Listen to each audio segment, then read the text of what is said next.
Tonight, I find myself remembering the Jersey Shore in the summer of 1916, the way salt air drifted through cottage windows left open against the heat, and how the gentle rhythm of waves against sand shaped those final moments of an age that believed itself safe from the sea's darker mysteries. Back then, the beaches were sanctuaries, cool refuges from sweltering cities where polio lurked in every crowded street and tenements trapped the suffocating air like ovens. The ocean promised relief, healing, innocence. Science itself had declared it harmless. This is history as it was lived and hurried, unpolished, real. The story of 12 days that shattered a nation's confidence and gave birth to our most primal modern fear. If this quiet approach to the past helps you unwind, a like would mean a lot. Subscribe if you'd like to join me for more slow journeys through history. Tell me in the comments where tonight finds you listening. What draws you to these forgotten moments when nature reminded us, with terrible clarity, who was really in charge? I remember those summer people stepping off trains with their hope-filled luggage, trusting in the wisdom of experts who had never truly looked beneath the surface. I remember the children playing in waters that seemed as safe as bathtubs, and the young men who swam out confidently toward horizons they believed held nothing more dangerous than the next gentle wave. Dim the lights, let's drift back to that innocent shore where the 20th century was still young and sharks were nothing more than distant shadows in distant waters till they weren't. I remember the heat of that summer 1916, the way it pressed against New York's brick and mortar like something alive and malevolent. The tenements held it like ovens, trapping families in sweltering rooms where children cried through airless nights and mothers fanned themselves with newspapers that brought only more bad news. The polio epidemic had already claimed hundreds of young lives, turning playgrounds into ghost towns and swimming pools into forbidden territories. Parents watched their children with the desperate vigilance of sentries, knowing that invisible death could strike as easily as a summer cold. The heat was different then, before air conditioning became commonplace, before electric fans were anything more than luxury items for the wealthy. It was a physical presence that followed people through their days, weighing down their movements and shortening their tempers. Office workers wilted at their desks, their collars damp with perspiration. Before the morning was half spent, factory laborers collapsed at their stations, overcome by the combination of mechanical heat and the sun's relentless assault. The city itself seemed to exhale fever, its pavements soft underfoot and its buildings shimmering in the distance like mirages. But beyond the city's suffocating embrace lay salvation, the Jersey Shore, with its promise of cool ocean breezes and healing waters. I can still feel the collective sigh of relief that swept through those crowded neighborhoods when families began planning their escapes to the coast. The shore represented everything the city was not. Clean air instead of coal, smoke, gentle sounds instead of industrial clatter, space to breathe instead of cramped quarters shared with too many souls. The trains that carried people eastward toward the Atlantic were filled with a particular kind of hope, the hope of parents who had watched their neighbors' children succumb to polio, the hope of workers whose lungs were thick with factory dust, the hope of anyone who had spent too many nights lying awake on fire escapes, praying for a breeze that never came. These were not pleasure seekers in the modern sense, but refugees from an urban hell that had become literally unbearable. Beach Haven, on Long Beach Island was one of their destinations, a resort town that had grown from a handful of fishing shacks into a proper Victorian seaside community. The Ingleside Hotel stood as its crown jewel, a sprawling wooden structure with wide porches and rooms designed to catch every whisper of ocean air. From its windows, guests could see the Atlantic stretching endlessly eastward, its surface usually gentle and inviting under the summer sun. The hotel's register in those days read like a roll call of Philadelphia's middle-class families with surnames that spoke of German and Irish heritage, people who had worked hard enough to afford a week or two of respite, but who still understood the value of every dollar spent. They came with their children and their hopes, trusting in the wisdom of an age that believed it had mastered nature's more dangerous impulses. And why shouldn't they trust?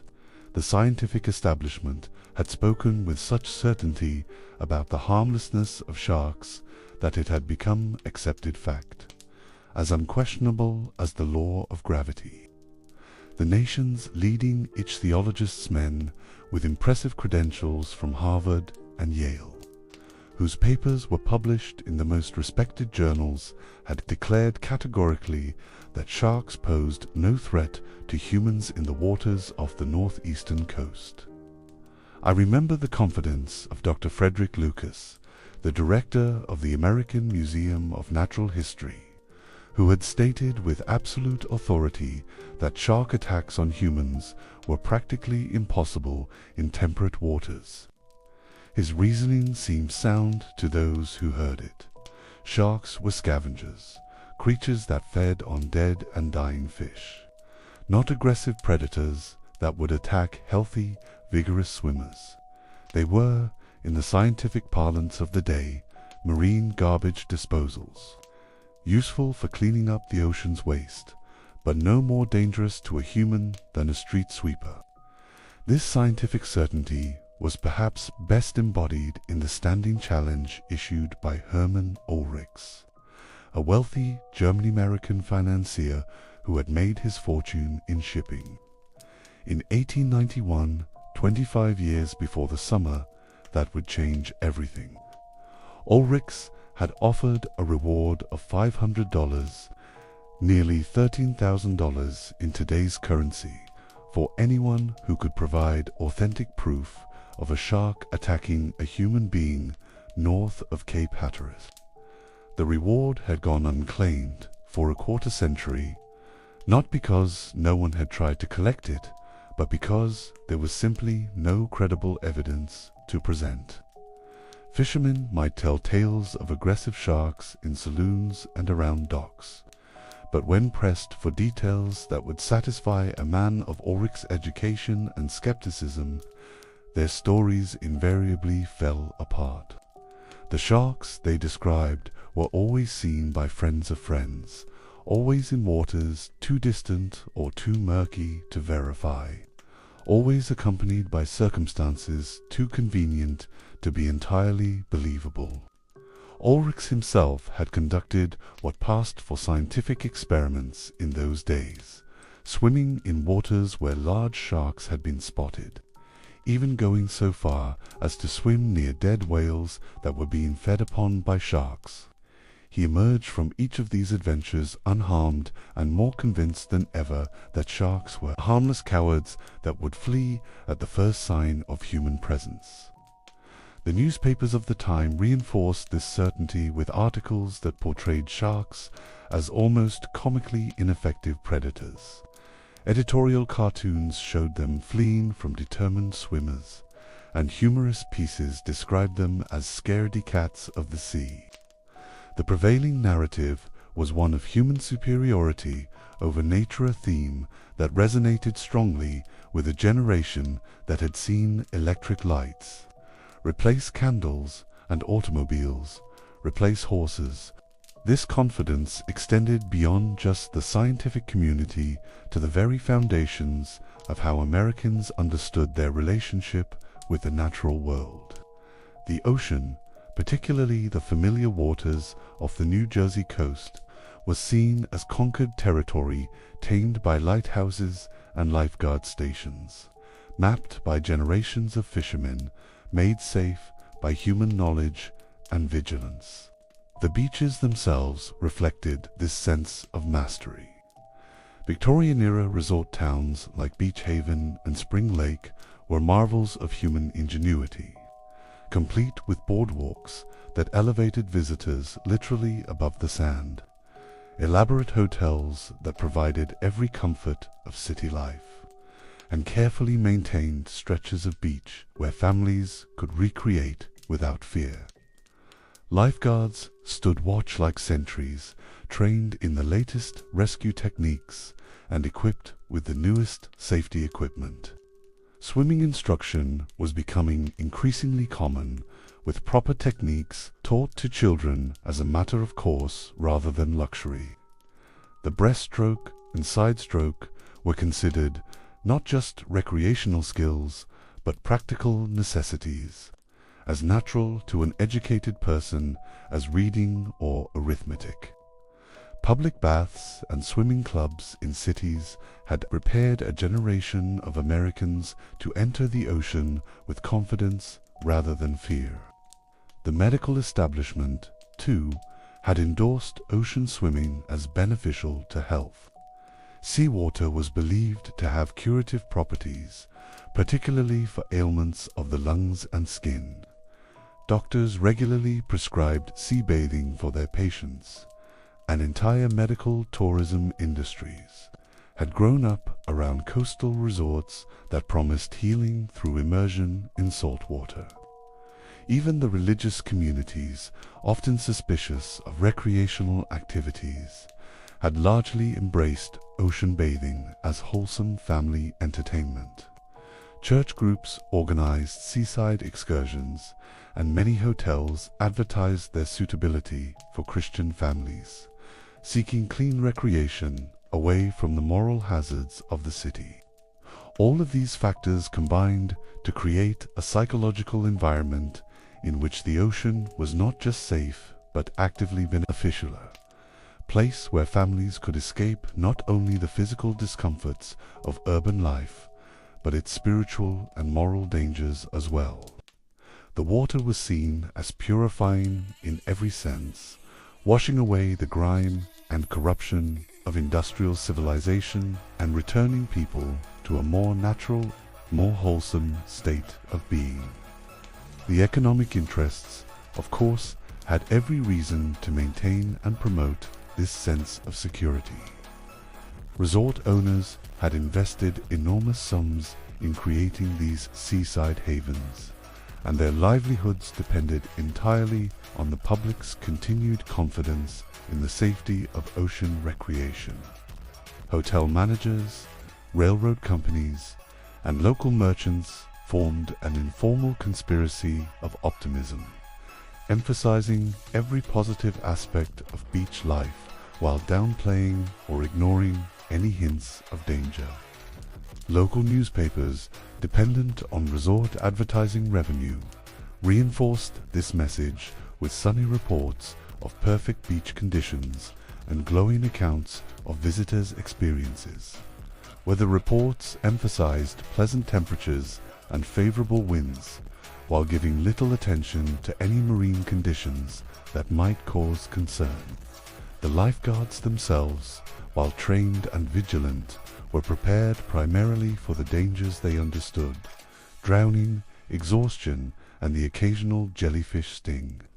Their equipment and techniques were designed for rescuing swimmers who had overestimated their abilities or been caught in unexpected currents, not for defending against aggressive predators. As the summer of 1916 began, this entire elaborate structure of confidence and security seemed as solid as the boardwalks that supported it. Families arrived at the shore with the same unthinking trust with which they boarded trains or entered restaurants, certain that human knowledge and human institutions would protect them from any serious harm. The children especially embodied this innocence, running into the surf with the fearless joy of those who had never been given reason to fear it. They built sandcastles at the water's edge, collected shells in the shallows, and learned to swim with the casual confidence of city children learning to ride bicycles. For them, the ocean was simply another playground, no more dangerous than the parks and streets they knew at home. Their parents watched with the satisfied contentment of those who believed they had made wise choices, choosing safety over danger, health over illness, peace over the anxious complications of urban life. They read their newspapers under beach umbrellas, dozed in the salt air, and felt the particular satisfaction that comes from having escaped, temporarily at least, from life's more pressing concerns. The hotel guests at Beach Haven that summer included families from Philadelphia's better neighborhoods, people who could afford oceanfront rooms and meals in proper dining rooms, but who still understood the value of careful budgeting. They were school teachers and shop owners, clerks and small business proprietors, the comfortable middle class of an America that was still innocent enough to believe that scientific knowledge and human prudence could anticipate and prevent any serious catastrophe. Among them was the Vansant family from Philadelphia, who had chosen the Ingleside Hotel for their summer retreat.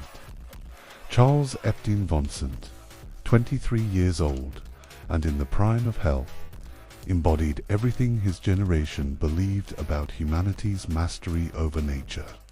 He was educated, athletic, and confident, exactly the sort of young man who had never been given reason to fear anything that the natural world might offer.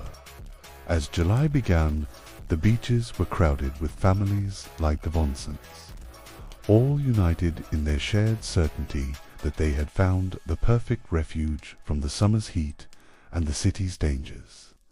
The ocean stretched before them, blue and apparently benign, offering nothing but promise and refreshment to those bold enough to enter its embrace. But I remember, too, the subtle signs that might have warned them had anyone known how to read them. The water was warmer that summer than usual, and commercial fishermen had noticed changes in the movements of the fish they sought. Bait fish seemed more scattered, less predictable in their schooling patterns. Some of the old salts mentioned seeing larger shapes in the water, shadows that moved with purpose, rather than drifting with the currents. These were whispers, though easily dismissed by men and women, who had more immediate concerns and who had been taught to trust in larger authorities than their own uneasy instincts. The stage was set for tragedy, but none of the players knew their roles, and the script had not yet been written. The summer sun continued to shine, the ocean continued to beckon, and the comfortable illusion of safety continued to wrap around the resort communities like a warm blanket, soft and enveloping and about to be torn away forever. I remember the particular quality of light on that Saturday afternoon, July 1st, 1916, the way the sun hung low enough to paint everything golden, but high enough still to warm the sand beneath bare feet. It was that perfect hour when the day's heat had gentled into something welcoming rather than oppressive, when the ocean breeze carried just enough coolness to make the water seem inviting rather than shocking. The kind of afternoon that makes people forget their cautions and remember only their pleasures. Charles Vansant had spent the day as young men of his background and era were expected to spend such days, respectfully, companionably, with proper attention to family and social obligations. At 23, he possessed that particular confidence that comes to those who have never encountered anything their education and upbringing had not prepared them to handle. He was well built without being ostentatious about it, pleasant in conversation without being overly familiar. The sort of young man that hotel staff remembered favorably, and other guests, parents pointed out quietly to their daughters. The Vansant family had arrived at the Ingleside Hotel several days earlier, settling into their rooms with the satisfaction of those who had chosen well and could afford their choices without strain. Charles's father was a businessman of the solid Philadelphia types, successful enough to maintain a comfortable home on Pine Street and to provide his family with proper seaside vacations, but not so wealthy as to be careless with money or casual about social properties. The hotel itself embodied everything that families like the Vansants sought in their summer retreats. Its wooden galleries faced the ocean, allowing guests to take their morning coffee while watching the sunrise paint the water in shades of pink and gold. The dining room served meals at proper hours with proper service, and the general atmosphere was one of refined recreation rather than the boisterous carnival spirit that characterized some of the less elegant coastal establishments. Beach Haven had grown around such hotels, transforming itself from a fishing village into a place where Philadelphia's middle classes could recreate with dignity and comfort. The town's wooden sidewalks were swept clean each morning, its shops stocked with the sorts of souvenirs that would look appropriate on suburban mantelpieces, and its beach maintained with the same care that city parks received. The beach itself stretched in both directions from the hotel, a broad expanse of sand that seemed designed by Providence specifically for the comfort of summer visitors. Wooden bathhouses allowed for proper changing of clothes, while carefully positioned lifeguard stations provided both safety and reassurance. Families could spread their blankets and arrange their beach chairs with confidence, knowing that their retreat had been designed with their needs and expectations in mind. On that Saturday afternoon, Charles had spent the earlier hours as hotel life dictated breakfast with his family in the dining room, a stroll along the beach with other guests, perhaps some reading on the hotel's shaded galleries during the hottest part of the day. The routine of resort life was carefully structured to provide relaxation without boredom, activity without exhaustion, social contact without the pressures that such contact might entail in the more formal settings of city life. As the afternoon progressed toward evening, the beach began to take on that magical quality that summer afternoons by the ocean possess. Sense that time itself had slowed to accommodate pleasure, that the ordinary rules and schedules of daily life had been temporarily suspended.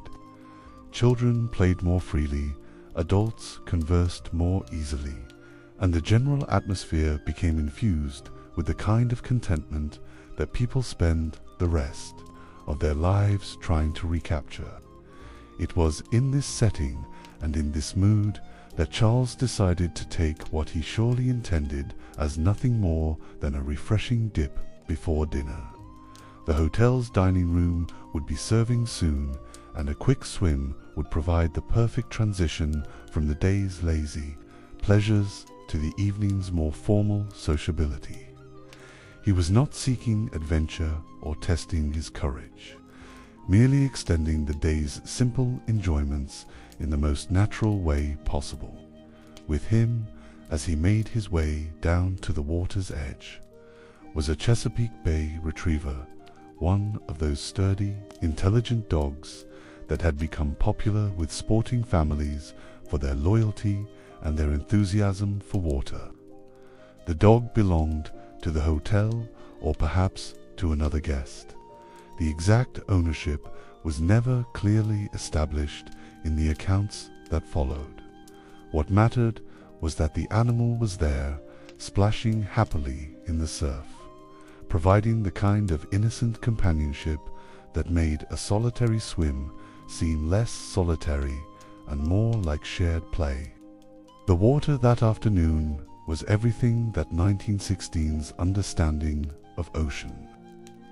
Swimming promised it would be clear enough to see bottom in the shallows, warm enough to enter without shock, calm enough to pose no obvious danger to a competent swimmer.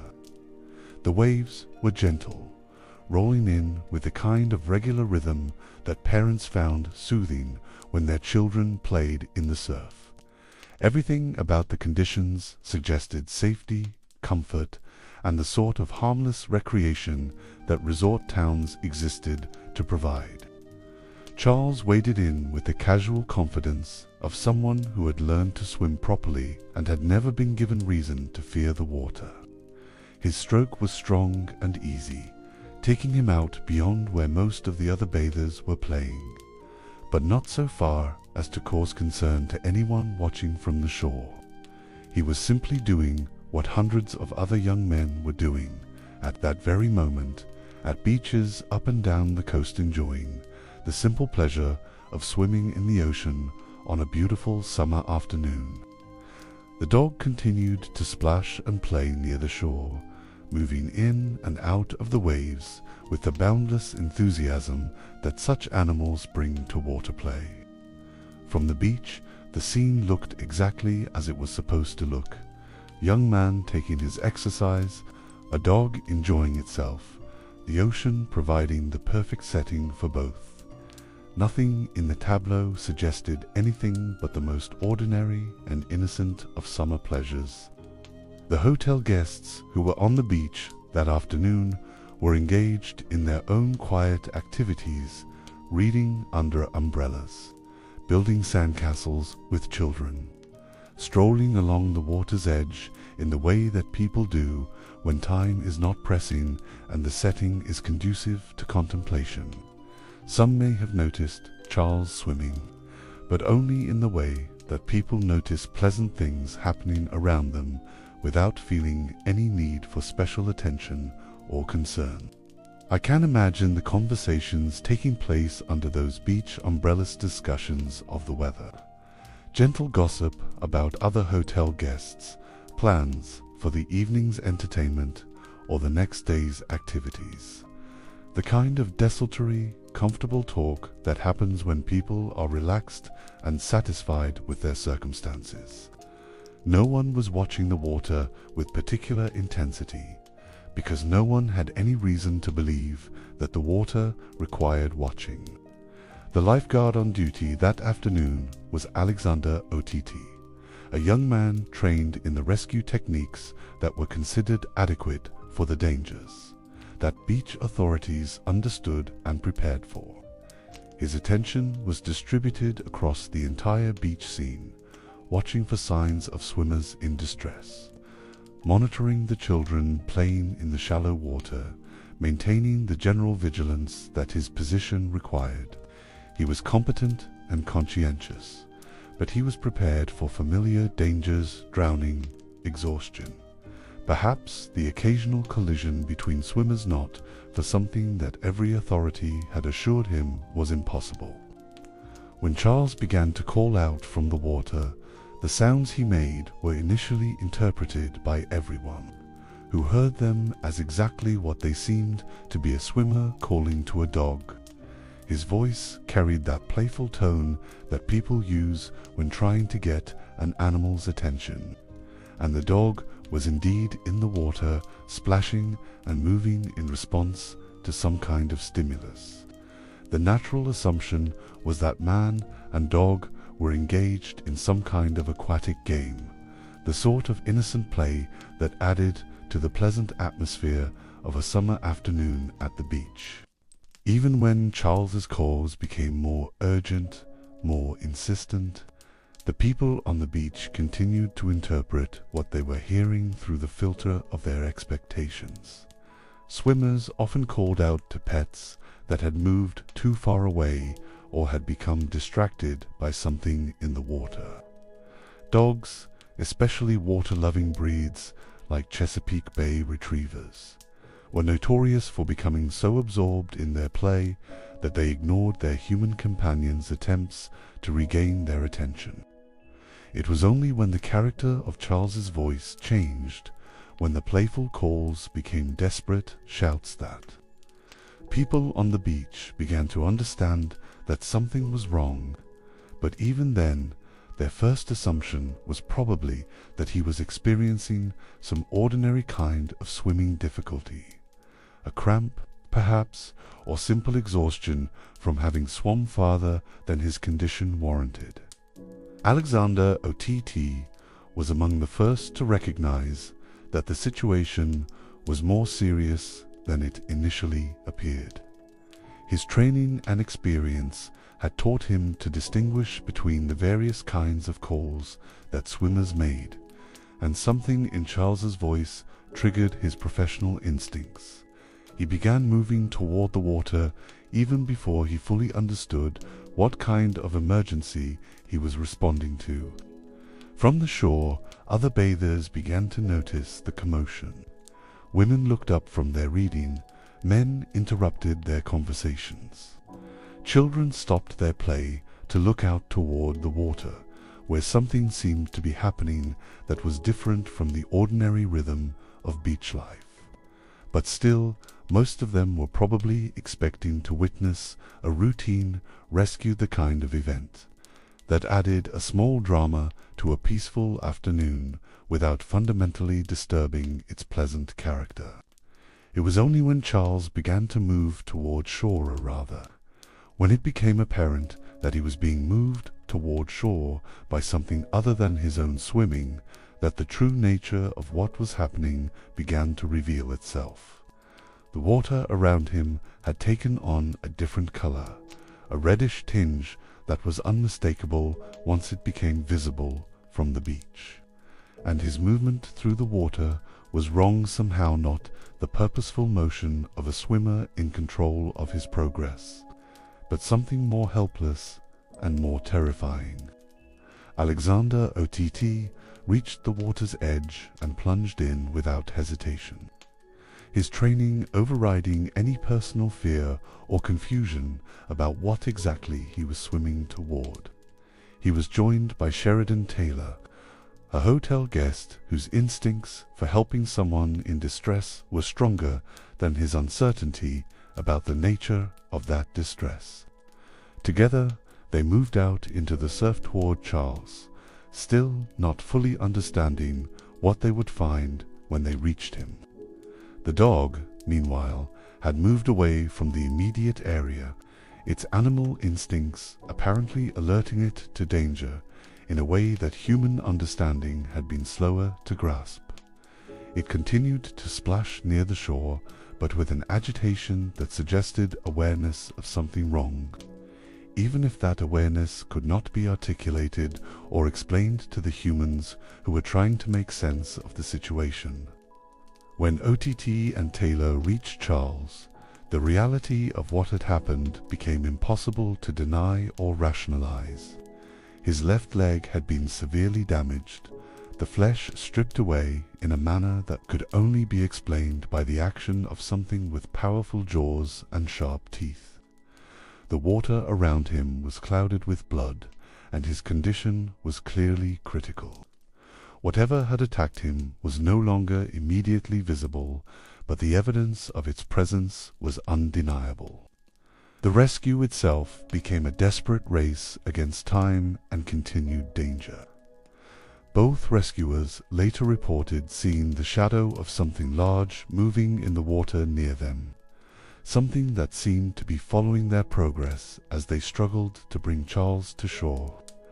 Whether this was the same creature that had attacked him, or whether their fear and adrenaline were causing them to see threats that were not actually present, they never knew with certainty, but the urgency they felt was real, and it drove them to move faster than they might have thought possible under other circumstances. Bringing Charles out of the water and up onto the beach transformed the pleasant afternoon scene into something chaotic and terrible. The other bathers scattered or gathered in shocked clusters, depending on their individual responses to crisis.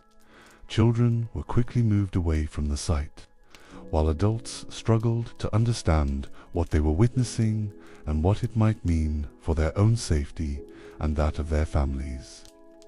The hotel staff responded as quickly as they could, but they were no more prepared for this kind of emergency than anyone else.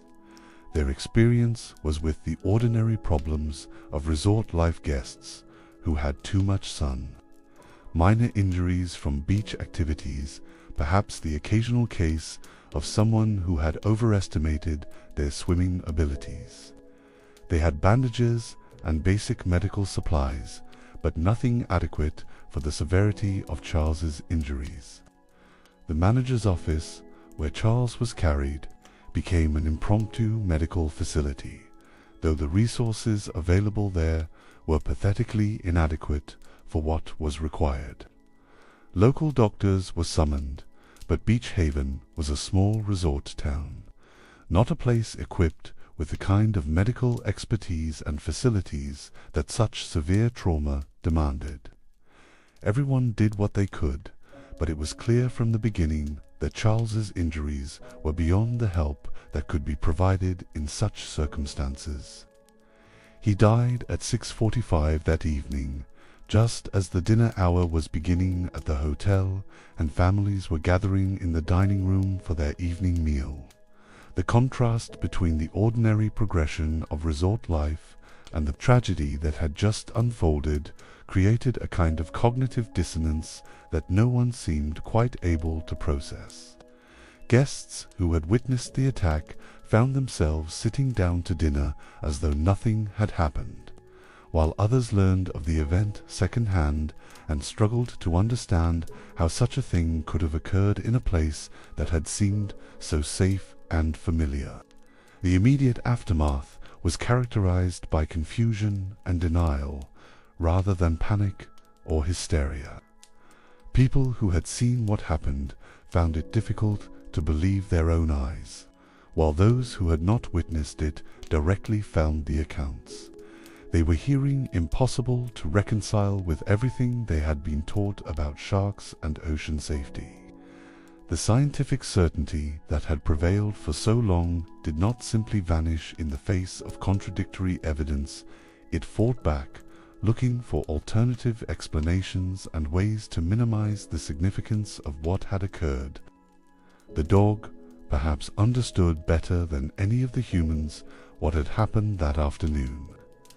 Animals possess instincts that civilization tends to blur or suppress in people, and the Chesapeake Bay retriever had responded to danger in a way that its human companions had been unable to do.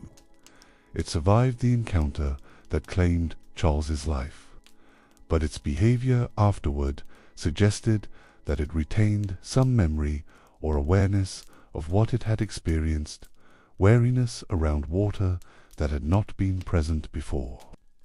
As night fell over Beach Haven, the hotel and the town struggled to return to some semblance of normalcy, but the easy confidence of the morning was gone forever.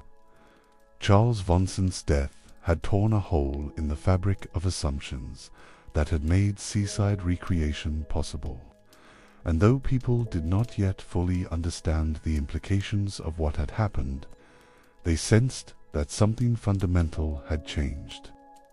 The ocean continued to roll gently against the shore, as indifferent to human tragedy as it had always been, but for those who had witnessed what it could conceal beneath its placid surface, it would never again seem quite as welcoming or quite as safe as it had on that golden Saturday afternoon when a young man went for what should have been nothing more than a refreshing swim before dinner.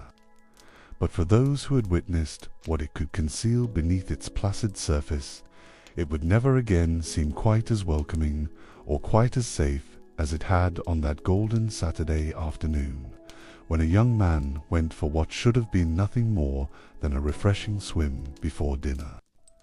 I remember the sound of business as usual, the scratch of fountain pens across hotel registers, the gentle thump of beach umbrellas being planted in sand, the murmur of families discussing dinner plans as though the world had not shifted on its axis. In the 5 days that followed Charles Vansant's death, life along the Jersey shore took on a peculiar quality, like a play continuing after one of its principal actors has missed his entrance. The show must go on, as they say, and so it did, with a determination that bordered on the desperate. The morning after Charles died, the Ingleside Hotel served breakfast at the usual hour. Coffee was poured, eggs were prepared, and conversations resumed around dining room tables as though the previous evening's tragedy had been nothing more than an unpleasant dream that daylight had mercifully erased. The hotel manager, faced with the practical necessities of running a business, had made the decision that survival required. Life would return to normal because it had to, because the alternative, acknowledging that the ocean might harbor genuine danger, was simply too catastrophic to contemplate. New guests continued to arrive on the morning trains from Philadelphia and New York, their luggage filled with summer clothes and swimming costumes, their expectations unchanged by events they had not witnessed and which the hotel had no intention of advertising. They stepped off the platform with the same hopeful anticipation that had brought the Vansants and hundreds of other families to Beach Haven, ready to trade the city's heat and polio fears for the ocean's promise of safety and renewal. The beach itself was reset each morning like a stage between performances. The sand was raked smooth, erasing the footprints and disturbances of the previous day. Beach chairs were arranged in neat rows, umbrellas opened to provide patches of shade, and the lifeguard stations were staffed with the same young men who had been there before, though perhaps their vigilance carried a different quality, now less casual, more searching, though searching for what they could not have said.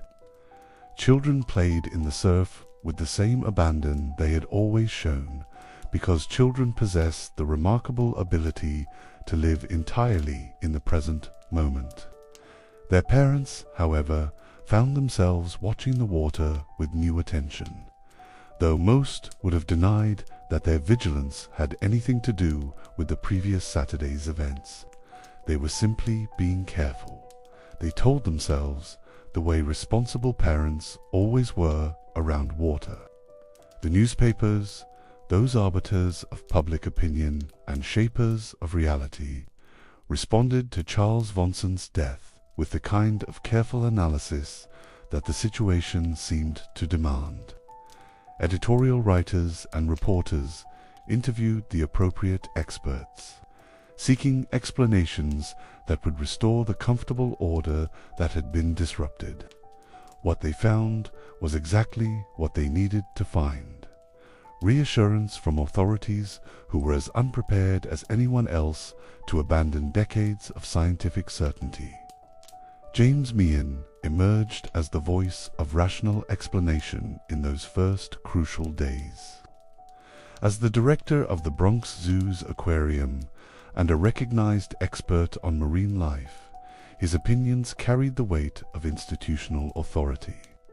When reporters asked him to explain what had happened to Charles Vansant, Meehan provided exactly the kind of measured, scientific response that everyone wanted to hear. The young man, Meehan explained with calm authority, had not been the victim of an unprovoked shark. Attacks such things simply did not happen in the waters off New Jersey. What had occurred was something entirely different, something that could be understood and therefore controlled. The shark had been following the Chesapeake Bay retriever, attracted by the dog's splashing and movement in the water. Charles Vansant had simply been in the wrong place when the animal made its approach, and the resulting encounter had been an accident rather than an attack. This explanation satisfied multiple needs simultaneously. It acknowledged that something unusual had indeed occurred. No one could deny the reality of Charles's injuries while maintaining the fundamental assumption that sharks were not aggressive predators in northeastern waters. It placed the blame on circumstances rather than on any fundamental failure of understanding. Most importantly, it suggested that such an incident was unlikely to be repeated, since it had resulted from a unique combination of factors rather than from any general threat to swimmers. The theory gained credibility from its source and from its apparent reasonableness. Mian was not some quack or sensationalist seeking attention, but a respected scientist whose job required him to understand marine animals. His explanation fit with what people wanted to believe about the relationship between humans and nature, that understanding and proper precautions could prevent tragedy, that the natural world was ultimately comprehensible and manageable. Other experts quickly joined the chorus of reassurance, offering alternative theories that were equally comforting in their implications. Some suggested that Charles might have encountered not a shark at all, but a large sea turtle, an explanation that allowed for the severity of his injuries while removing the specter of aggressive predation entirely. Sea turtles, after all, were known to be harmless to humans under normal circumstances, and even a defensive bite from a large specimen could cause significant damage without implying any broader threat to swimmers. Still others proposed that the culprit might have been a large mackerel or another fish species that had been driven to unusual behavior by some temporary condition, perhaps an injury or illness that had made it more aggressive than normal.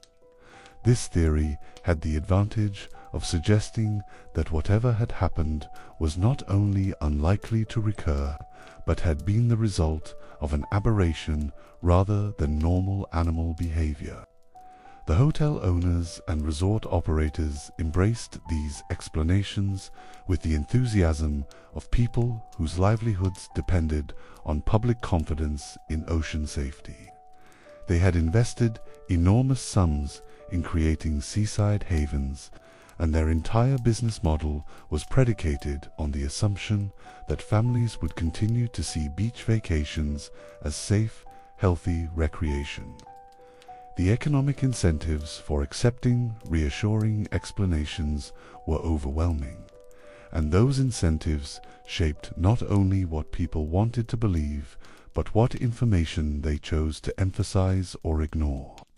Local newspapers, dependent on resort advertising revenue and conscious of their role in promoting their community's economic interests, reported these expert opinions prominently while downplaying any details that might cause unnecessary alarm. Headlines focused on the rarity of the incident and the scientific consensus about its non-threatening nature. Stories emphasized the continued safety of ocean recreation and the dedication of local authorities to maintaining that safety. The beach communities themselves seemed to close ranks around the narrative of safety and normalcy. Merchants continued to sell swimming costumes and beach toys.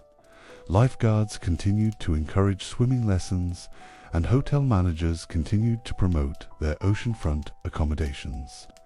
The machinery of the summer resort economy was too large and too important to allow one tragic accident to disrupt its operations. Even the sea captains and fishermen, whose experience with the ocean was more direct and less theoretical than that of the scientific experts, seemed reluctant to challenge the prevailing wisdom. When pressed by reporters or curious hotel guests, they might admit to having seen large sharks in offshore waters, but they were quick to add that such creatures stayed in deeper water, and had never been known to approach the shallow areas where swimmers played.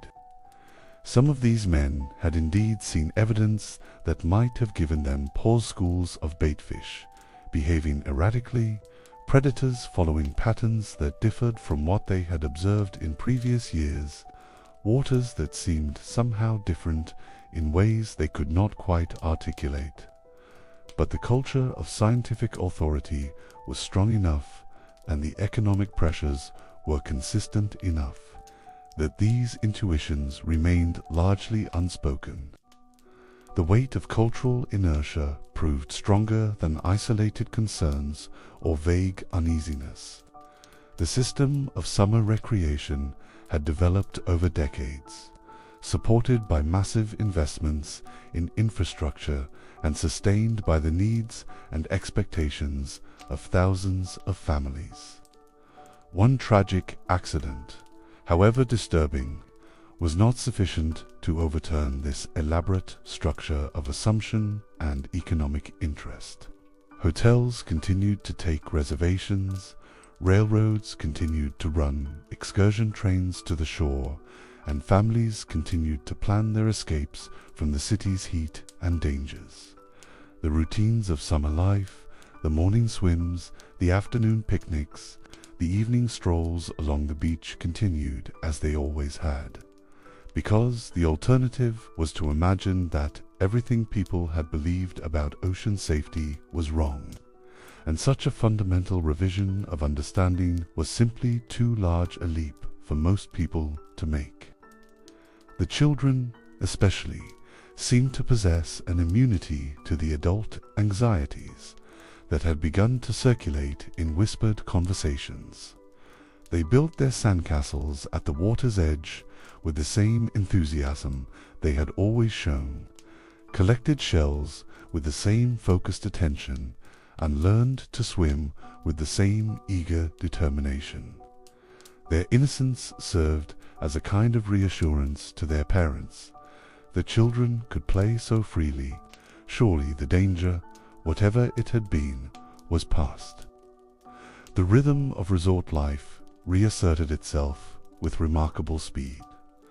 Morning coffee on hotel verandas, afternoon naps in the shade of beach umbrellas, evening gatherings in hotel dining rooms, of these rituals continued as they always had, creating a sense of continuity that helped to minimize the significance of what had happened to Charles Vansant.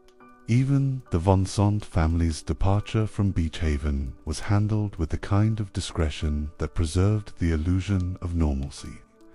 They left quietly, without public statements or dramatic gestures, allowing the hotel and the community to process their grief privately while maintaining the public face of a place where families came for rest and recreation, not for tragedy.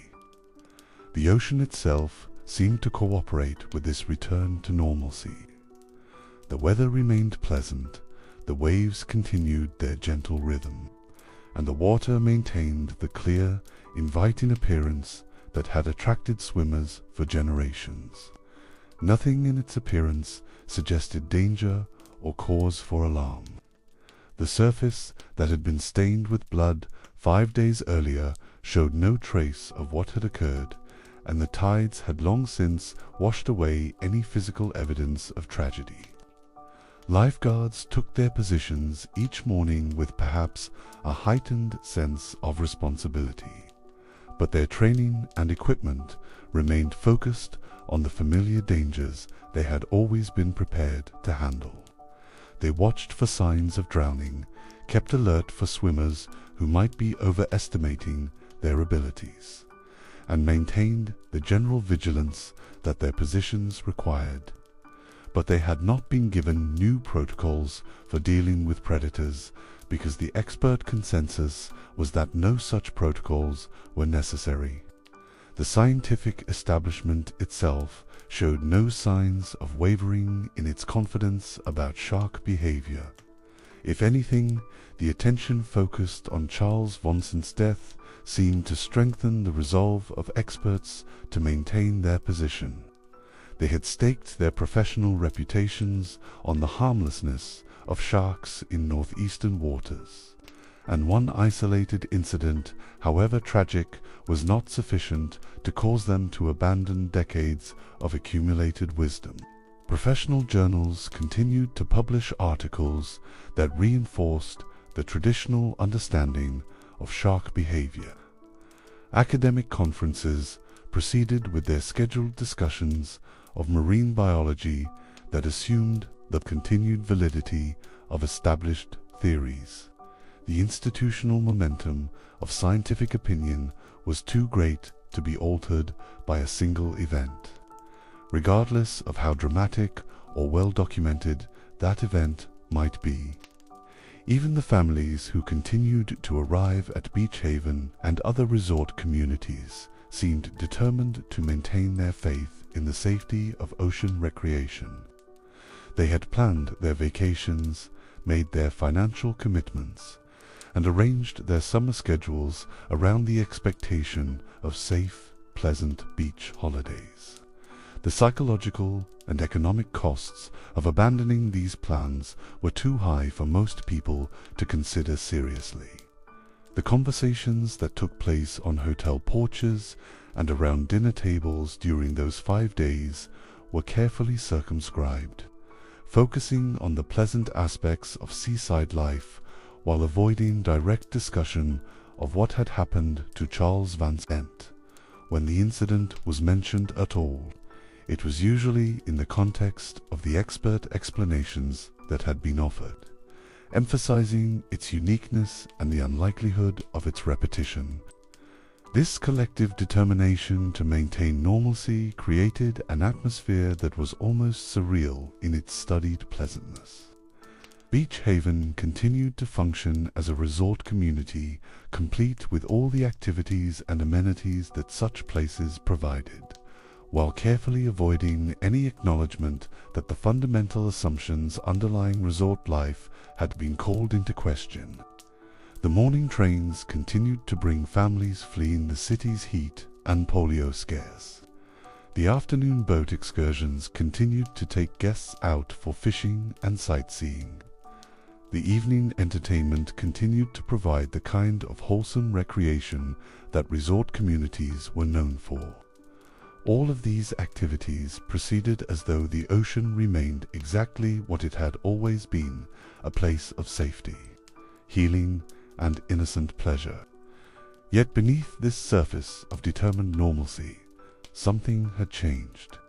People found themselves glancing at the water with a different quality of attention. Parents counted their children more frequently when they were playing in the surf. Conversations about swimming techniques and ocean safety became more common, though they were usually framed in terms of general prudence rather than specific fears. The 5 days that passed between Charles Vansant's death and the next chapter in this unfolding tragedy were characterized by this peculiar combination of acknowledgement and denial, concern and reassurance, change and continuity. It was as though an entire community was holding its breath, waiting to see whether the illusion of safety could be successfully restored, or whether additional evidence would force a more fundamental reckoning with the realities of nature that civilization had believed itself to have transcended.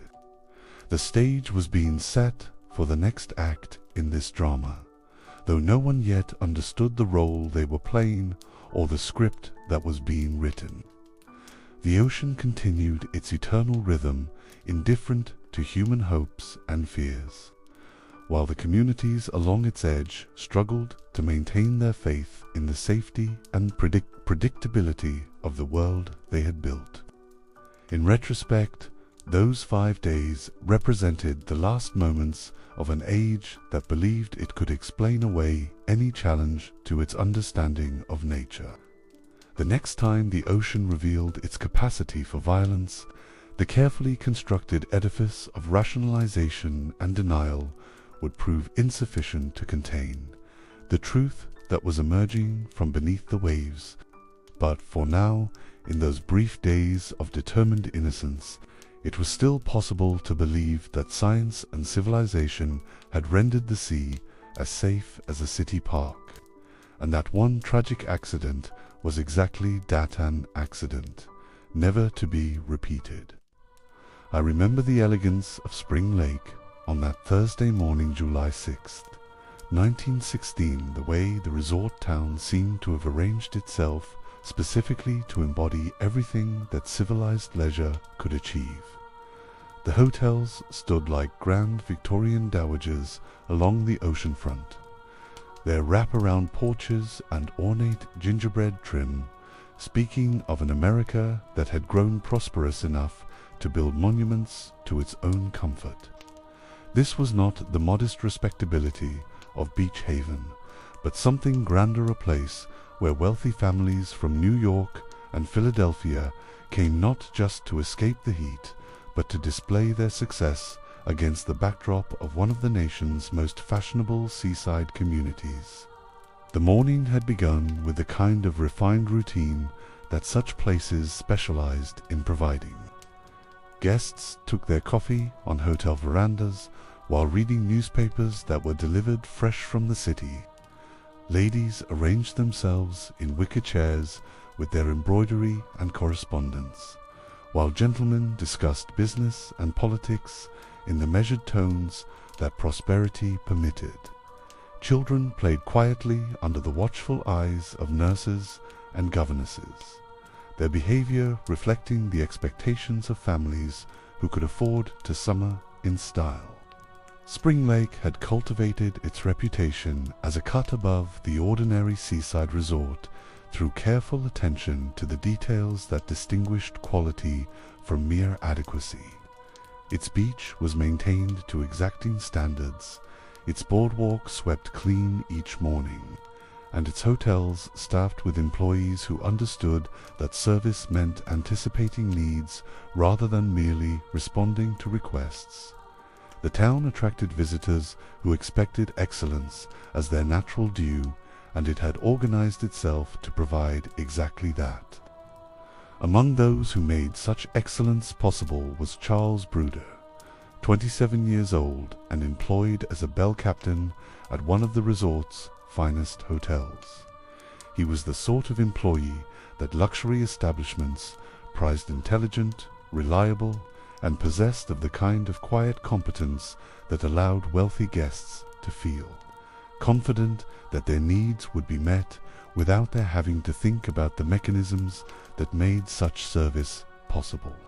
Charles had emigrated from Switzerland several years earlier, bringing with him the Swiss reputation for precision and dependability that American employers had learned to value.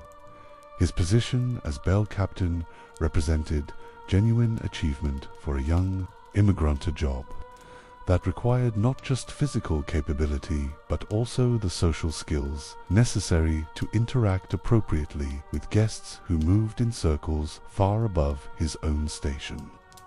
He lived modestly, as befitted his position and background, but he had found in Spring Lake a place where his talents were appreciated and where he could build the kind of steady, respectable life that had drawn him to America. His work brought him into daily contact with the resort's elaborate social machinery, and he had learned to navigate its complexities with the skill that had made him valuable to his employers and generally well regarded by the guests he served. The hotel where Charles worked was one of those establishments that functioned as a small, self-contained world during the summer season. Wealthy families would take up residence for weeks or even months, bringing their servants and their routines with them, creating a temporary aristocracy that required an entire infrastructure of support to maintain. Charles was part of that infrastructure, essential to its smooth operation, but largely invisible to those who benefited from his services. On that Thursday morning, Charles had completed his usual duties, supervising the handling of guests' luggage, coordinating with other hotel staff to ensure that arrivals and departures proceeded smoothly, maintaining the standards of service that the hotel's reputation required. It was demanding work that required both physical stamina and social intelligence, but it was work that he performed with the quiet pride of someone who understood the value of doing any job well. As the morning progressed, toward midday, Charles found himself with a brief respite from his hotel duties, a window of time that he could claim for himself. The hotel's operations required such flexibility. There were periods of intense activity when guests were arriving or departing, and quieter intervals when staff could attend to their own needs. For Charles, these moments represented precious opportunities to enjoy the same oceanfront setting that the guests paid handsomely to experience. Unlike many of the hotel's other employees who came from local families and had grown up around the ocean, Charles retained something of an immigrant's wonder at finding himself in such a setting. The Swiss Alps of his childhood had been beautiful in their own way, but the Atlantic coastline represented a different kind of grandeur, vast, open, and somehow more connected to the larger world that he had crossed an ocean to join.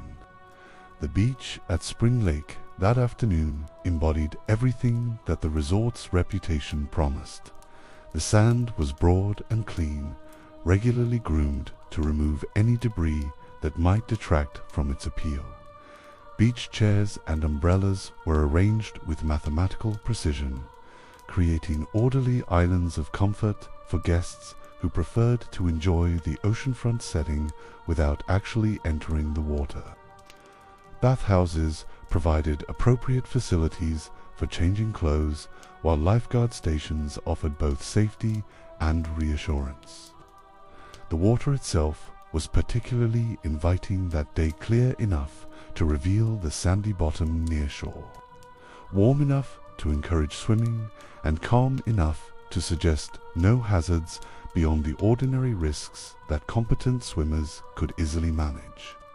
The waves rolled in with gentle regularity, creating the kind of soothing rhythm that made ocean swimming seem more like a form of meditation than a form of exercise. Charles made his way down to the water's edge with the measured gait of someone who was accustomed to physical work, but who had learned to conserve his energy for when it was needed most.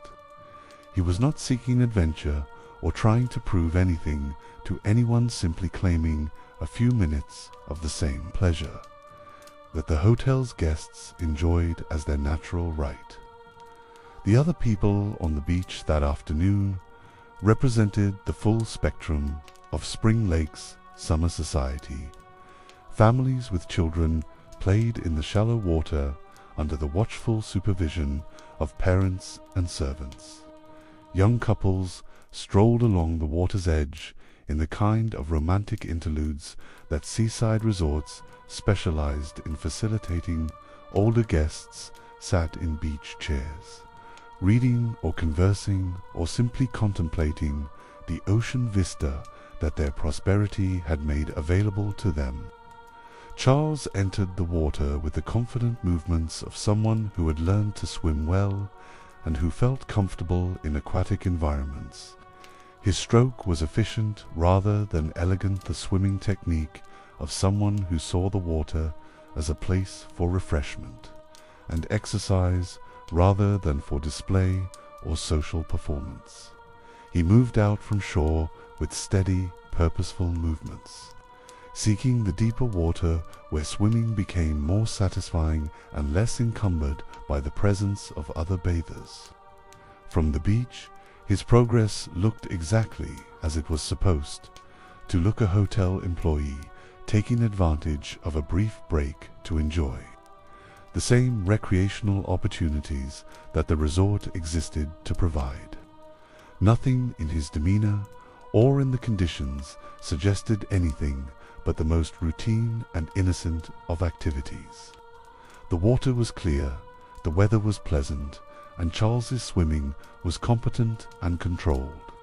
The distance he swam from shore, approximately 130 yards, was well within the range that experienced swimmers routinely covered without causing concern to beach authorities or to observers on shore. It was far enough to provide the satisfaction of genuine swimming rather than mere wading, but not so far as to suggest recklessness or poor judgment. Lifeguards were trained to monitor swimmers at such distances, and nothing in Charles's behavior would have triggered their professional concern. What happened next occurred with the kind of shocking suddenness that makes tragedy so particularly traumatic for those who witness it. One moment, Charles was swimming with normal rhythmic strokes, moving through water that appeared no different from what it had been moments before.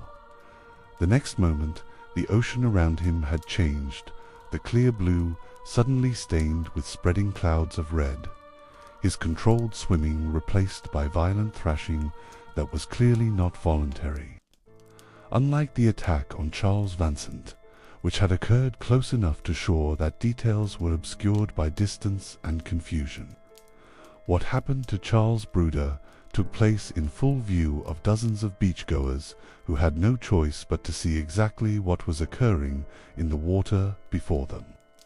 The distance was great enough that they could not intervene, but not so great that they could avoid witnessing the graphic reality of what was taking place.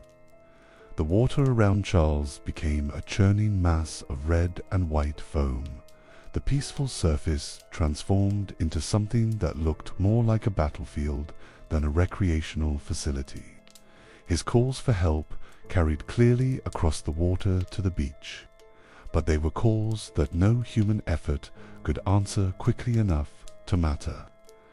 The lifeguards began their response immediately, but even their training and equipment were inadequate for the unprecedented nature of what they were witnessing. From the beach, the assembled crowd could see that Charles was being attacked by something large and powerful, something that was treating the water as its own territory rather than as a safe space for human recreation. The attack was not the quick, almost accidental encounter that expert explanations had suggested was responsible for Charles Vansant's death. This was prolonged, deliberate, and unmistakably predatory in its character. The women who witnessed the attack responded with the kind of visceral horror that overcomes people when they are confronted with violence that exceeds their capacity to process or understand. Several fainted outright, overcome by the combination of shock and the graphic nature of what they were seeing.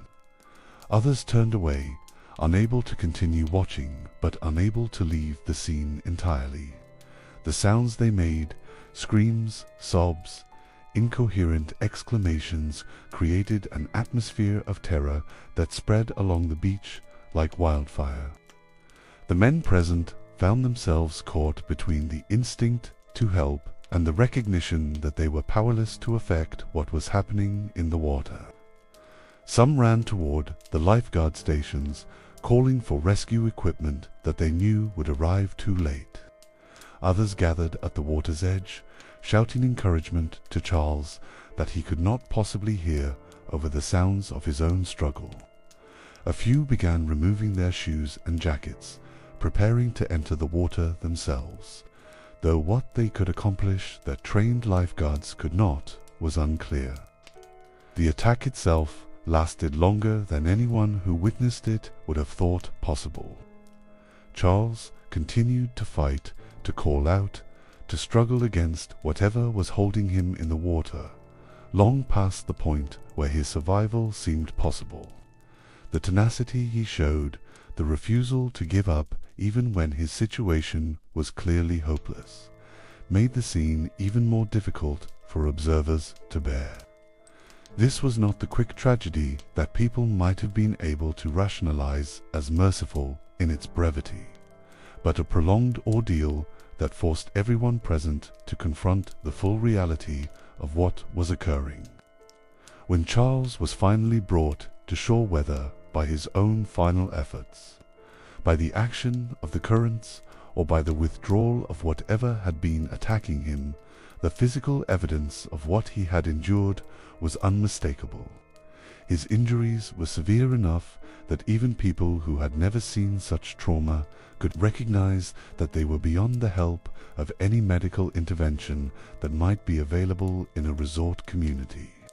The crowd that gathered around Charles as he was pulled from the water represented a cross-section of Spring Lake's summer society.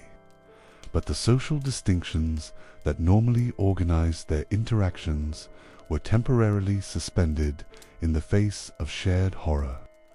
Wealthy guests stood shoulder to shoulder with hotel employees, all of them struggling to comprehend what they had just witnessed and what it might mean for their own safety and that of their families.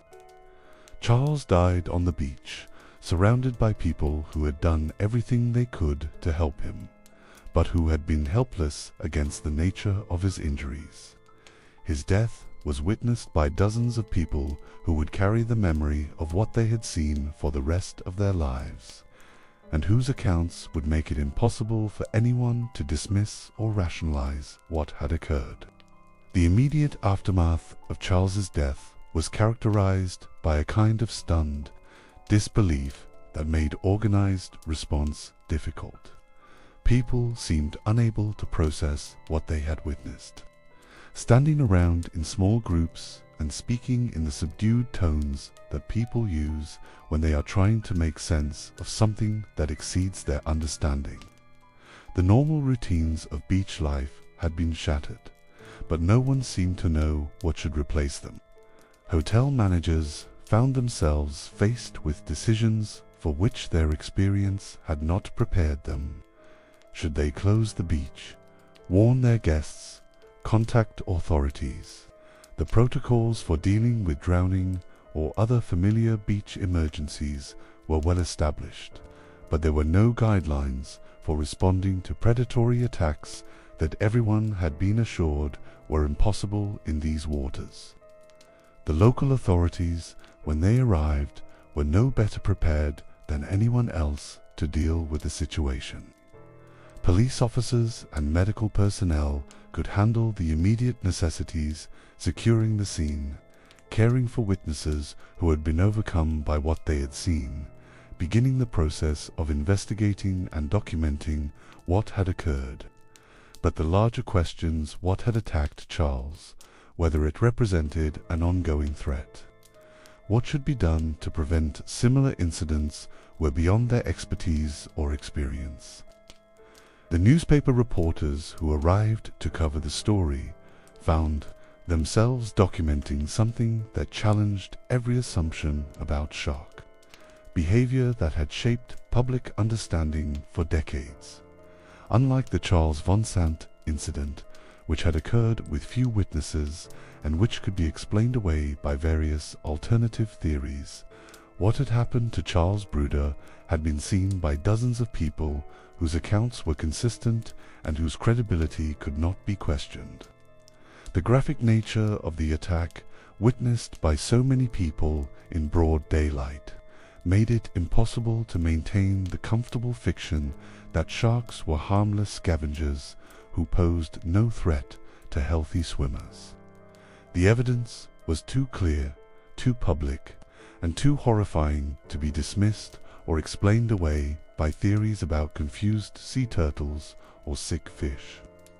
The photographs that were taken of Charles's body, though many newspapers would choose not to publish them, provided undeniable proof of the nature of the attack. The wound patterns, the severity of the injuries, and the clear evidence of powerful jaws and sharp teeth made it impossible to argue that anything other than a large predator had been responsible for his death. By evening, the story was being transmitted by telegraph to newspaper offices across the country. The headlines that appeared in the next day's papers would mark a fundamental shift in how the American public understood the relationship between humans and the ocean. The age of confident assertions about harmless sharks was ending, and the era of fear that would define the American relationship with these predators for generations to come was beginning. The elegant resort community of Spring Lake found itself at the center of a story that no amount of money or social status could control or contain. The carefully constructed world of refined leisure that had attracted wealthy families to the oceanfront was revealed to be as vulnerable to nature's violence as any other human enterprise. The ocean that had seemed so civilized, so thoroughly domesticated by human understanding and infrastructure, had shown itself to be as wild and dangerous as it had ever been. Charles Bruder's death represented more than just another tragedy, was the moment when the comfortable illusions that had made seaside recreation possible were finally and irrevocably shattered. I remember the way Thomas Cottrell's weathered hands moved when he took broad calloused fingers that had spent 40 years reading the moods of water and weather, gesturing toward the creek with the kind of certainty that comes from a lifetime of watching and understanding. On the morning of July 12, 1916, those hands pointed at the dark water of Matawan Creek with an urgency that should have commanded attention, should have sent people running from the banks rather than gathering along them to argue. But Matawan was not Spring Lake, and Thomas Cottrell was not a scientist with impressive credentials or a hotel manager with economic interests to protect. He was simply a retired sea captain who had spent more time on the water than most men spend in any single pursuit. And in the summer of 1916, that kind of practical experience carried less weight than theory, less authority than expertise, less credibility than what educated men believed ought to be true. The town of Matawan sat 11 miles inland from the ocean, connected to the Atlantic by a winding creek that most residents regarded more as a geographical curiosity than as part of the marine environment. It was a place that thought of itself as fundamentally terrestrial railroad town, where the most dangerous thing in the water was generally considered to be the occasional snapping turtle or the industrial runoff from upstream factories. Sharks belonged to the ocean, and the ocean was a different world entirely from the tree-lined streets and modest frame houses that made up the comfortable, unremarkable community where people raised their children and tended their gardens and worried about ordinary things like crop prices and railroad schedules. In many ways, Matawan embodied a kind of American optimism that was already becoming old-fashioned by 1916, the faith of people who believed that geography could provide safety, that distance from the coast meant distance from the sea's dangers. The creek itself meandered through town like a lazy afterthought, narrow enough to throw a stone across in most places, shallow enough that children could wade from bank to bank without getting their shoulders wet. Its waters were the color of tea steeped too long, stained by the tannins from the oak and maple trees that lined its course. In summer, it provided relief from the heat for anyone bold enough to ignore its somewhat murky appearance, and generations of local children had learned to swim in its quiet backwaters and deeper pools. Wyckoff Dock, where the local boys gathered to swim and dive, was one of those places that exist in the memory of every small, towner ramshackle wooden platform that jutted out into the creek's deepest section, worn smooth by generations of bare feet and marked with the initials of children who had long since grown up and moved away. It was not an elegant facility like the bathing establishments at the shore resorts, but it served the same essential function.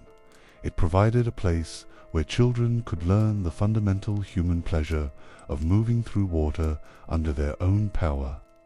On that July morning, Thomas Cottrell had been walking along the creek bank as he often did, following the water's course with the kind of attentive observation that had made him a successful sea captain.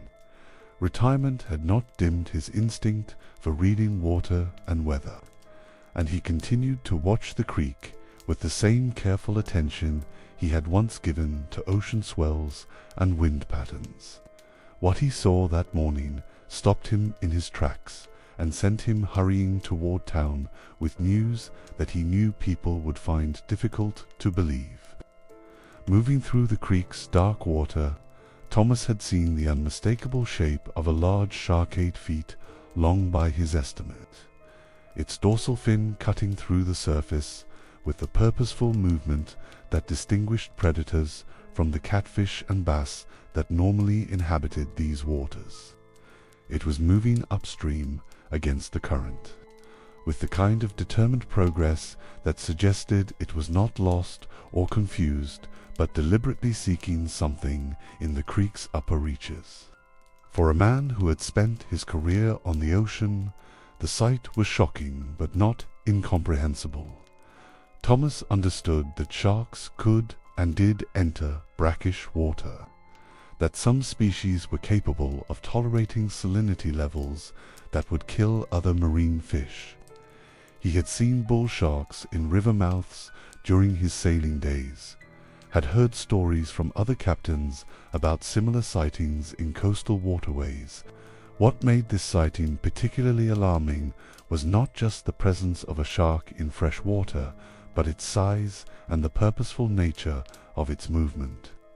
By the time Thomas reached town, word of the Spring Lake attack had already arrived by telegraph and telephone, creating an atmosphere of heightened awareness about shark activity along the coast, but Matawan's residents found it difficult to connect the ocean tragedies with their own situation.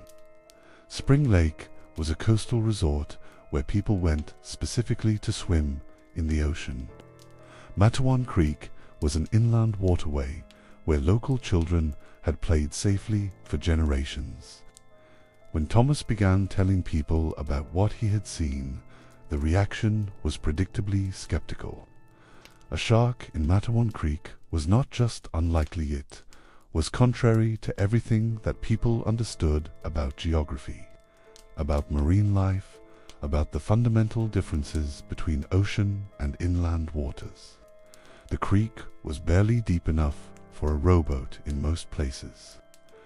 How could it support a creature that belonged in the vast expanses of the Atlantic? The town's leading citizens, the men whose opinions carried weight in community discussions, were quick to dismiss Thomas's account. These were practical people who prided themselves on their common sense and their resistance to the kind of panic that had apparently gripped the coastal resorts.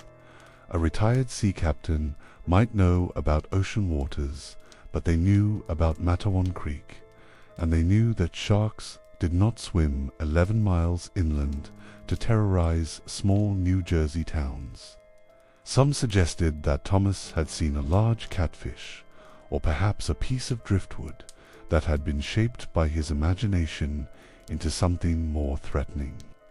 Others proposed that the excitement about the coastal attacks had made him more likely to misinterpret what he had observed. The most charitable explanations attributed his report to the natural tendency of elderly men to exaggerate their experiences, while less kind observers suggested that Thomas might have been drinking or seeking attention. The scientific understanding of the time supported the skeptics. Sharks were saltwater creatures that could not survive in fresh water for any extended period. Even if a shark had somehow entered the creek from the Oceania journey of 11 miles, through increasingly shallow water, it would have died long before reaching Matawan. The physiological requirements of marine predators were well understood, and those requirements simply could not be met in an inland creek. Local naturalists, the amateur scientists who took pride in their knowledge of regional wildlife, joined the chorus of dismissal. They could catalogue every fish species that inhabited Matawan Creek, from the smallest minnows to the largest bass, and sharks were simply not part of that ecosystem. The creek's ecology was stable, predictable, and thoroughly documented by generations of fishermen and nature enthusiasts. The economic implications of Thomas's warning also influenced how it was received. Matawan was not a resort community dependent on tourism, but it was a place where children's safety was paramount, and parents were not inclined to restrict their young ones' activities based on what seemed like an impossible threat. The creek provided one of the few sources of relief from the summer heat, and denying children access to swimming would have been both unpopular and seemingly unnecessary. As the day progressed, Thomas found himself increasingly isolated in his insistence that danger lurked in the creek's dark waters. He repeated his story to anyone who would listen, describing the shark's size and movement with the precision that came from years of marine observation. But precision did not translate to credibility when the basic premise seemed impossible to accept. The children of Matawan, meanwhile, continued their summer routines as they always had. July 12th was a particularly hot day, with temperatures climbing toward uncomfortable levels by mid-morning and promising to become oppressive by afternoon. The creek beckoned with its promise of cooling relief, and boys began gathering at Wyckoff Dock with the anticipation that always accompanied the prospect of swimming on a sweltering summer day. Among them was 11-year-old Lester Stillwell, a local boy who had been swimming in the creek since he was old enough to dog paddle from bank to bank. He was not the strongest swimmer among his peers, but he was enthusiastic and fearless in the way that children are when they have never been given reason to fear the familiar places of their childhood. The creek was as much a part of his daily life as the streets he walked to school or the yard where he played with his friends. The other boys who gathered at the dock that day represented the full spectrum of Matawan's youth children, from farming families and railroad workers, sons of merchants and clerks, all united by the democratic pleasure of swimming in water that belonged to everyone and no one. They had heard the adults talking about the shark attacks at the shore, but such distant tragedies seemed to have no connection to their own safe, familiar world. The irony of the situation was so complete as to seem almost deliberately constructed by some malevolent storyteller, Thomas Cottrell, the one person in Matawan who possessed both the knowledge to recognize danger and the experience to understand its implications, had been dismissed as an alarmist or a fantasist. The children who were most at risk continued their innocent play, protected by the community's collective certainty that such danger could not exist in such a place. Local law enforcement, such as it was in a small town like Matawan, saw no reason to take extraordinary precautions based on one man's unverified report. The constable might have made a mental note to keep an eye on things, but there was no precedent for closing swimming areas based on reports of marine predators in fresh water. The administrative machinery for responding to such warnings simply did not exist. Even the newspapers, which had been filled with sensational accounts of the coastal attacks, showed little interest in Thomas's sighting. A shark in Matawan Creek was either too incredible to report or too far from the main story to warrant attention. The focus remained on the oceanfront communities where the real action was taking place, not on inland towns where retired sea captains made improbable claims. As the afternoon wore on and the heat became more oppressive, the creek's dark waters looked increasingly inviting to the boys who had been waiting for the day to become hot enough to justify a swim. The adult world's skepticism about Thomas Cattrall's warning had filtered down to them in the way that adult attitudes always do, reinforcing their natural inclination to see the creek as safe and welcoming. The gathering at Wyckoff Dock took on the festive atmosphere that such occasions always possessed in small towns during the summer. Boys arrived in groups, calling out to friends who were already there, shedding their clothes with the unself-conscious haste of children eager to enter the water. The wooden platform became crowded with bodies and voices, creating the kind of cheerful chaos that represented summer at its most innocent and carefree. From the bank, any adults who happened to be watching would have seen exactly what they expected to see local children engaging in the same safe, traditional recreation that had been part of Matawan summers for as long as anyone could remember.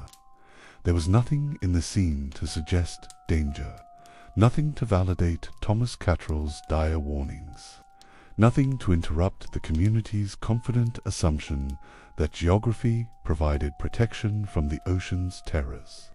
But in the dark water beneath Wyckoff Dock, something waited that would transform this scene of innocent pleasure into the stuff of nightmares. Thomas Cattrall's weathered hands had pointed true, his experienced eyes had seen clearly, and his urgent warnings had been exactly as accurate as 40 years of reading water and weather could make them. The tragedy that was about to unfold would prove that distance from the ocean was no guarantee of safety, that fresh water could harbor the same terrors as salt, and that the wisdom of experience should never be dismissed in favor of the comfort of assumptions.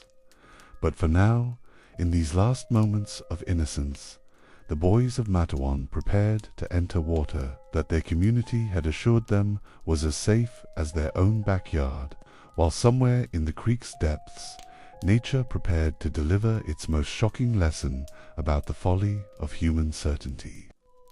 I remember the sound that 11-year-old Lester Stillwell made when he hit the water knot, the clean splash of a confident dive, but the irregular disruption of a boy who had never quite mastered the art of entering water gracefully.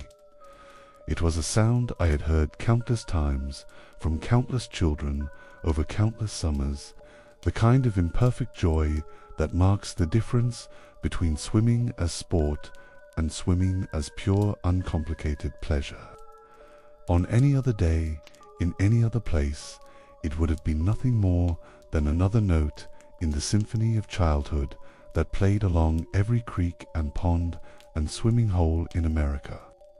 But this was July 12th, 1916, and this was Matawan Creek, and in the dark water beneath Wyckoff Dock, something waited that would turn the familiar music of summer into a composition of horror that would echo through the decades like a song that cannot be forgotten, no matter how desperately one might wish to unhear it. The afternoon had grown oppressively hot, the kind of heat that seems to press down from above while rising up from below, trapping people in a layer of discomfort that makes any relief seem precious beyond measure.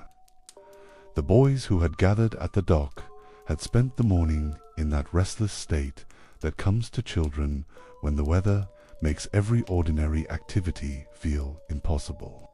They had tried playing in their yards, had attempted to find cool corners in their houses, had wandered the streets looking for anything that might provide respite from the temperature that seemed determined to make the day unbearable. Lester Stillwell was not the leader of this informal group, nor was he the strongest swimmer among them. At 11, he possessed that particular combination of enthusiasm and caution that characterized boys who had grown up around water without ever becoming truly comfortable in it. He could swim well enough to move from one side of the creek to the other, could manage the basic strokes that kept him afloat and moving in the right direction, but he lacked the easy confidence that some of his friends displayed when they entered the water. What he possessed instead was an irrepressible joy in the simple act of being in water, a delight that seemed to compensate for whatever technical skills he might have lacked. When Lester swam, he did so with the wholehearted commitment of someone who had never learned to take such pleasures for granted. Every entry into the creek was an adventure, every swim across its width a small victory, every moment spent floating in its cool embrace a gift that the summer heat made doubly precious. The other boys who had gathered at Wyckoff Dock that afternoon represented the full spectrum of Matawan's youth. There were brothers who had learned to swim together, and who competed with the casual rivalry that siblings bring to everything they do. There were best friends who had discovered in each other the kind of companionship that made every experience more vivid and more memorable. There were the natural athletes who moved through water as easily as they moved on land, and the careful ones who approached each swim with the methodical attention that would serve them well in other areas of their lives. Among them was young Anthony Belando, whose family had come to America with dreams of prosperity, and who had found in Matawan the kind of community where such dreams seemed achievable. Albert O'Hara, whose Irish heritage had given him the kind of pale skin that burned easily in the sun, but who loved the water too much to let such considerations keep him away from it. Charles Stillwell, who was no relation to Lester, despite sharing a similar surname, but who had become his friend through the simple proximity that creates bonds between children in small towns. These boys had grown up together, had learned the rhythms of each other's personalities and the patterns of each other's fears and enthusiasms. They knew who would be first into the water and who would need encouragement, who could be counted on in an emergency, and who might panic when things went wrong. They were bound together by the invisible threads that connect children who have shared the long, formative hours of growing up in the same place, under the same sky, with the same dreams and the same simple faith that tomorrow would be much like today, only perhaps a little better. The dock itself had been a gathering place for so long that its worn wooden planks seemed to hold the memories of all the children who had used it. Initials carved by boys who were now grown men marked its surface, while the smooth spots where countless bare feet had walked and run and jumped told the story of generations who had found in this simple structure the launching point for some of their happiest hours. The water beneath the dock was the deepest part of the creek in this stretch, deep enough that even the tallest boys could not touch bottom when they jumped in, but not so deep as to be genuinely dangerous for competent swimmers. The bottom was soft with decades of accumulated leaves and organic matter, creating a surface that felt almost welcoming under bare feet. The current was gentle here, barely noticeable except in the way it moved floating leaves and debris downstream toward the distant ocean. As the afternoon heat reached its peak, the boys had shed their clothes with the unself-conscious efficiency that children bring to such tasks.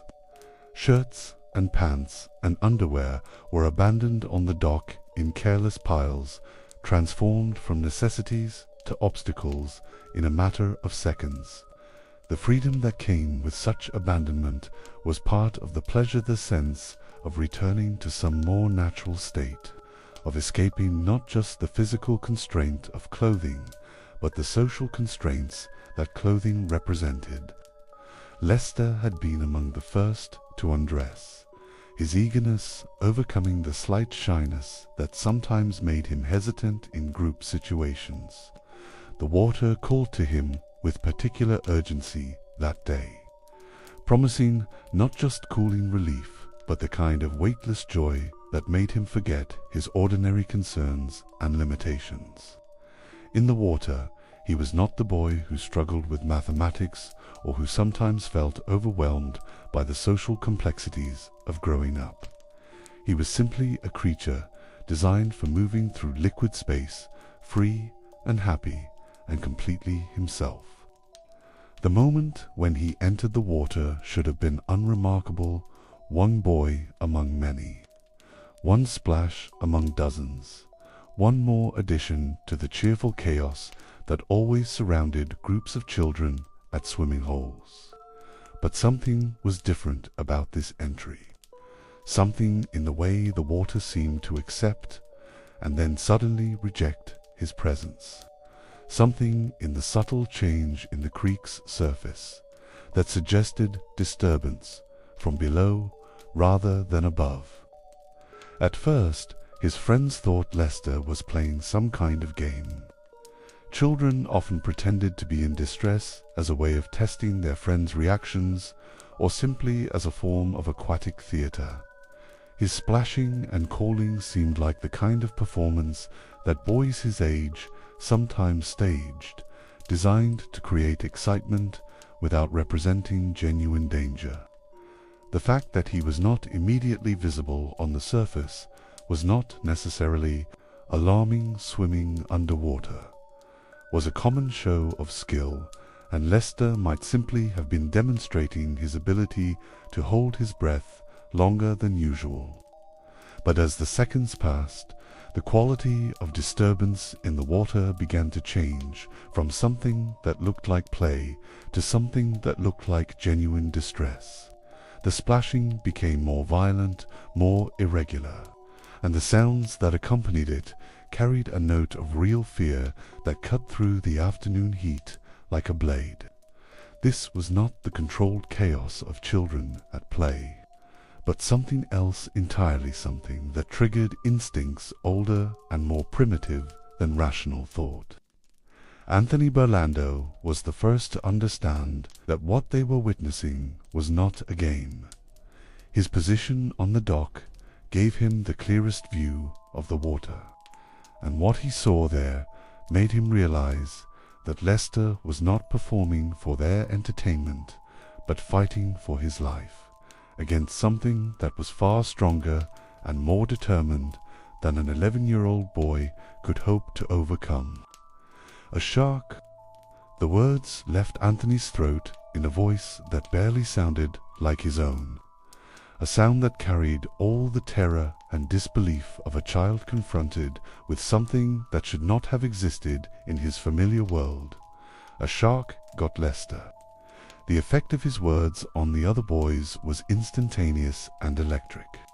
Whatever they had been expecting him to say, that Lester was cramping, that he was stuck on something underwater, that he needed help with some ordinary swimming difficulty, this was beyond their capacity to process or understand. Sharks did not exist in Matawan Creek. Sharks were creatures from distant oceans and distant nightmares, not from the safe waters where they had learned to swim. But the evidence of their eyes could not be denied, and what they saw in the water below confirmed Anthony's impossible identification. The dark surface of the creek was churning with violent activity that could only be explained by the presence of something large and powerful and utterly alien to this peaceful setting. Lester was visible only intermittently, appearing and disappearing in a pattern that suggested he was being pulled under by something that had no intention of releasing him. The boys' response was immediate and instinctive. They ran not away from the dock, as self-preservation might have dictated, but toward town, toward the adults who might be able to make sense of what was happening, toward help that might still arrive in time to save their friend. They ran as children run, when confronted with emergencies that exceed their understanding, with the desperate faith that somewhere there were people who would know what to do. Their feet slapped against the hot pavement of Matawan's quiet streets, creating a rhythm of urgency that had never before disturbed the town's afternoon peace. They ran naked and screaming, their voices carrying a note of terror that brought people to their windows and doorways, their appearance so shocking and their message so incredible that the adults who saw them had difficulty processing what they were hearing. "A shark got Lester," they shouted as they ran, repeating Anthony's cry like a prayer or a curse, the words tumbling over each other in their desperation to be understood. In the creek, a shark in the creek got Lester Stillwell. The sight they presented was unlike anything that had ever been seen on Matawan's respectable streets. Group of naked children running and screaming about sharks in fresh water, their terror so complete and so genuine that even the most skeptical observers could not dismiss their claims as imagination or play gone wrong. The adults who heard their cries and saw their desperate flight experienced the kind of cognitive dissonance that occurs when reality suddenly diverges from everything one has accepted as possible. Sharks in Matawan Creek remained impossible, but the evidence of these children's terror was undeniable. Something had happened at the creek, something terrible enough to send boys running naked through town, screaming warnings that challenged every assumption about the natural world. Word spread through Matawan with the speed that only genuine crisis can generate. Telephone calls were made, neighbors were alerted, and within minutes a crowd was gathering at the creek's edge, drawn by a combination of concern for Lester Stillwell and sheer disbelief at what they were being told had happened to him. The community that had dismissed Thomas Cattrall's warning only hours earlier now found itself confronted with evidence that those warnings had been tragically accurate. The crowd that assembled at Wyckoff Dock represented the full cross-section of Matawan's population mothers whose own children swam in these waters, fathers whose work had been interrupted by the boys' desperate cries, shopkeepers and railroad workers and retirees who had come to see for themselves whether such an impossible thing could actually have occurred. They gathered at the water's edge with the mixture of horror and fascination that draws people to scenes of tragedy, needing to witness what they could not quite believe. The surface of the creek showed no sign of the violence that had just occurred. The water had returned to its normal dark calm, giving no indication that anything unusual had disturbed its peace. If not for the terrified testimony of the boys who had witnessed Lester's fate, the scene would have appeared completely ordinary, just another quiet afternoon along a sleepy waterway where nothing more exciting than the occasional jumping fish usually broke the surface. Among those who responded to the boys' desperate summons was Watson Stanley Fisher, a 24-year-old tailor whose shop was located in the heart of Matawan's small business district. Stanley, as he was known to most people in town, was not a man given to dramatic gestures or heroic poses, but he was possessed of the kind of steady moral courage that sometimes emerges in ordinary people when extraordinary circumstances demand it. Stanley looked at the dark water where Lester Stillwell had disappeared and understood that someone had to go down after the boy, regardless of what might be waiting below. The possibility that Lester was still alive, trapped somehow underwater, but still capable of rescue, could not be dismissed while there remained any chance of saving him. And even if rescue was no longer possible, the boy's body deserved to be recovered and returned to his family for proper burial. Stanley's dive into Matawan Creek was an act of pure moral courage. undertaken with full knowledge that he was entering water that contained something capable of killing a child. He was not a professional rescuer trained for such situations, not a man whose job required him to take such risks, but simply a community member who could not stand by while a neighbor's child remained lost beneath the dark surface. When Stanley finally surfaced, the collective intake of breath from the crowd created a sound like wind through autumn leaves. But the relief that his reappearance brought was immediately tempered by the recognition that he was alone, whatever he had found beneath the water. It had not been a living child waiting for rescue. The water around Stanley turned red with his blood. The placid surface transformed into something that looked more like a battlefield than a swimming hole. When Stanley died, as afternoon faded toward evening, the creek that had taken to lives in 30 minutes had taught Matawan a lesson about the relationship between civilization and nature that no amount of scientific theory could have conveyed. I remember the smell of carbolic acid and summer heat mixing in the makeshift hospital room where Watson, Stanley, Fisher lay dying, that sharp, medicinal odor that seemed to carry with it all the helplessness of 1916 medicine when confronted with trauma that exceeded its capacity to heal. The doctor who attended Stanley in his final hours was a good man, skilled within the limitations of his time, but he possessed nothing that could repair what the creek's predator had torn away, no instruments that could restore what had been lost in those terrible moments beneath Matawan's dark water. Stanley had been pulled from the creek alive, conscious enough to speak coherently about what he had encountered in the depths, lucid enough to understand that his heroic dive had cost him everything. The wounds that marked his body told the story of his struggle with clinical precision-deep lacerations that spoke of powerful jaws and razor-sharp teeth, trauma patterns that no amount of medical training could mistake for anything other than a predatory attack. But Stanley Fisher would not be the creek's final victim that afternoon.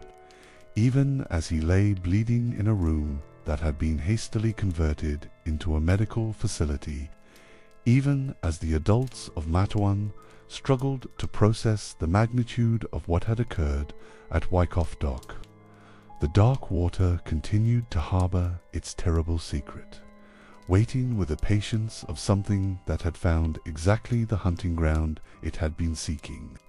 The crowd that remained along the creek's banks after Stanley had been carried away represented the full spectrum of human response to crisis. Some had fled immediately after witnessing the tailor's attack, unable to remain in the presence of such visceral horror. Others had stayed, drawn by the same morbid fascination that makes people slow down to observe automobile accidents, needing to see for themselves whether the impossible thing they had witnessed could possibly be real. Among those who lingered were the parents of children who had been swimming in these waters for years, mothers and fathers whose comfortable assumptions about safety and danger had been shattered so completely that they seemed unable to process what they had seen. They stood at the water's edge as though expecting some further revelation, some additional evidence that might help them understand how their familiar world had been transformed into something alien and threatening. The boys who had first raised the alarm about Lester Stilwell's fate had been clothed and cared for by neighbors, but they remained near the scene of the tragedy, their young faces bearing expressions of shock and confusion that would mark them for the rest of their lives. They had witnessed the destruction of their childhood innocence in the space of minutes, had seen their safe playground revealed as a death trap, and had learned that the adult world's confident assertions about safety could prove catastrophically wrong. It was into this atmosphere of stunned disbelief and barely controlled panic that 14-year-old Joseph Dunn made his appearance, arriving at Matawan Creek in the company of friends who had heard the commotion and come to investigate. Joseph lived in nearby New York City, but was spending part of his summer with relatives in the area, experiencing the kind of extended family visit that was common among working-class families of that era. At 14, Joseph possessed that particular combination of confidence and recklessness that characterizes boys who are old enough to consider themselves nearly grown, but young enough to believe themselves invulnerable to the kinds of dangers that claimed other, less capable people. He had heard the adults talking about what had happened to Lester Stilwell and Stanley Fisher. But like most adolescents, he processed such information through the filter of his own sense of immortality. The fact that a shark had somehow entered Matawan Creek and killed 2 people was certainly remarkable, even frightening, but it did not necessarily change Joseph's fundamental belief that such tragedies happened to other people, to smaller children who lacked his swimming ability, to adults who were perhaps less alert or less physically capable than a healthy 14-year-old boy. The water that had proven fatal to others might still be safe for someone with his youth and strength. Joseph's decision to enter the creek, despite what had already occurred that afternoon, was not entirely irrational by the standards of his time and place. The attacks on Lester and Stanley had happened at Wyckoff Dock, but the creek extended for miles in both directions, and it seemed reasonable to assume that whatever predator was responsible might have moved on to other areas. The specific location where the earlier tragedies had occurred could be avoided, while still allowing access to the cooling relief that the hot afternoon made so appealing. The spot where Joseph chose to enter the water was several hundred yards downstream from Wyckoff Dock, far enough away that it felt like a completely different environment. Here the creek was shallower and narrower, more like the familiar swimming holes that generations of local children had used without incident. The bottom was visible through the dark water, and the current was gentle enough that a competent swimmer could easily maintain control of his movements. Joseph's companions, boys his own age, who had come to the creek out of curiosity, rather than any desire to swim, watched from the bank as he waded into the water with the casual confidence that had characterized his entire approach to the day's events. They had heard the same stories he had heard, had witnessed the same adult panic and confusion, but they were willing to trust in his judgment and his swimming ability rather than in the seemingly hysterical warnings that were circulating through the community. For several minutes, Joseph's swim proceeded exactly as he had expected it would. The water was refreshingly cool against his skin, providing blessed relief from the oppressive heat that had made the afternoon so uncomfortable. His strokes were strong and sure, carrying him easily through water that seemed no different from any other creek he had ever swum in. The tragedy that had occurred upstream felt remote and unrelated to his own experience. But the predator that had claimed 2 lives that afternoon had not abandoned Matawan Creek. Whether it was the same individual shark that Thomas Cottrell had spotted that morning, or whether multiple predators had somehow found their way into the inland waterway, something large and dangerous continued to patrol the dark water, searching for the kind of disturbance that swimming creates on the surface. When the attack came, it came with the same shocking suddenness that had characterized the earlier incidents. One moment Joseph was swimming normally, moving through water that seemed as safe and familiar as any he had ever known. The next moment, he was fighting for his life against something that had emerged from the creek's depths with the speed and power of a natural force unleashed. The sensation he would later describe to doctors and reporters was unlike anything in normal human experience. The feeling of his leg disappearing into what he could only describe as a living cave, surrounded by walls that contracted with muscular force while being lined with objects that cut like knives. It felt like my leg was going down the shark's throat, he would tell them, and the simple horror of that description would stay with everyone who heard it for the rest of their lives. But Joseph Dunn possessed two advantages that Lester Stillwell and Stanley Fisher had lacked: age and strength that allowed him to fight back effectively, and companions on the shore who were close enough to respond immediately when they understood what was happening. At 14, he was old enough and large enough to present a more difficult target than an 11-year-old boy, and strong enough to struggle against his attacker with real force rather than the relatively feeble resistance that a smaller child might offer. His friends on the bank reacted to his distress with the kind of instant, unthinking courage that sometimes emerges in young people when someone they care about is in immediate danger. They plunged into the creek without hesitation, driven by loyalty and adrenaline rather than by any rational assessment of the risks they were taking. Their response was exactly the opposite of the careful, adult deliberation that had characterized the earlier rescue attempts, was immediate, instinctive, and focused entirely on getting their friend out of the water as quickly as possible.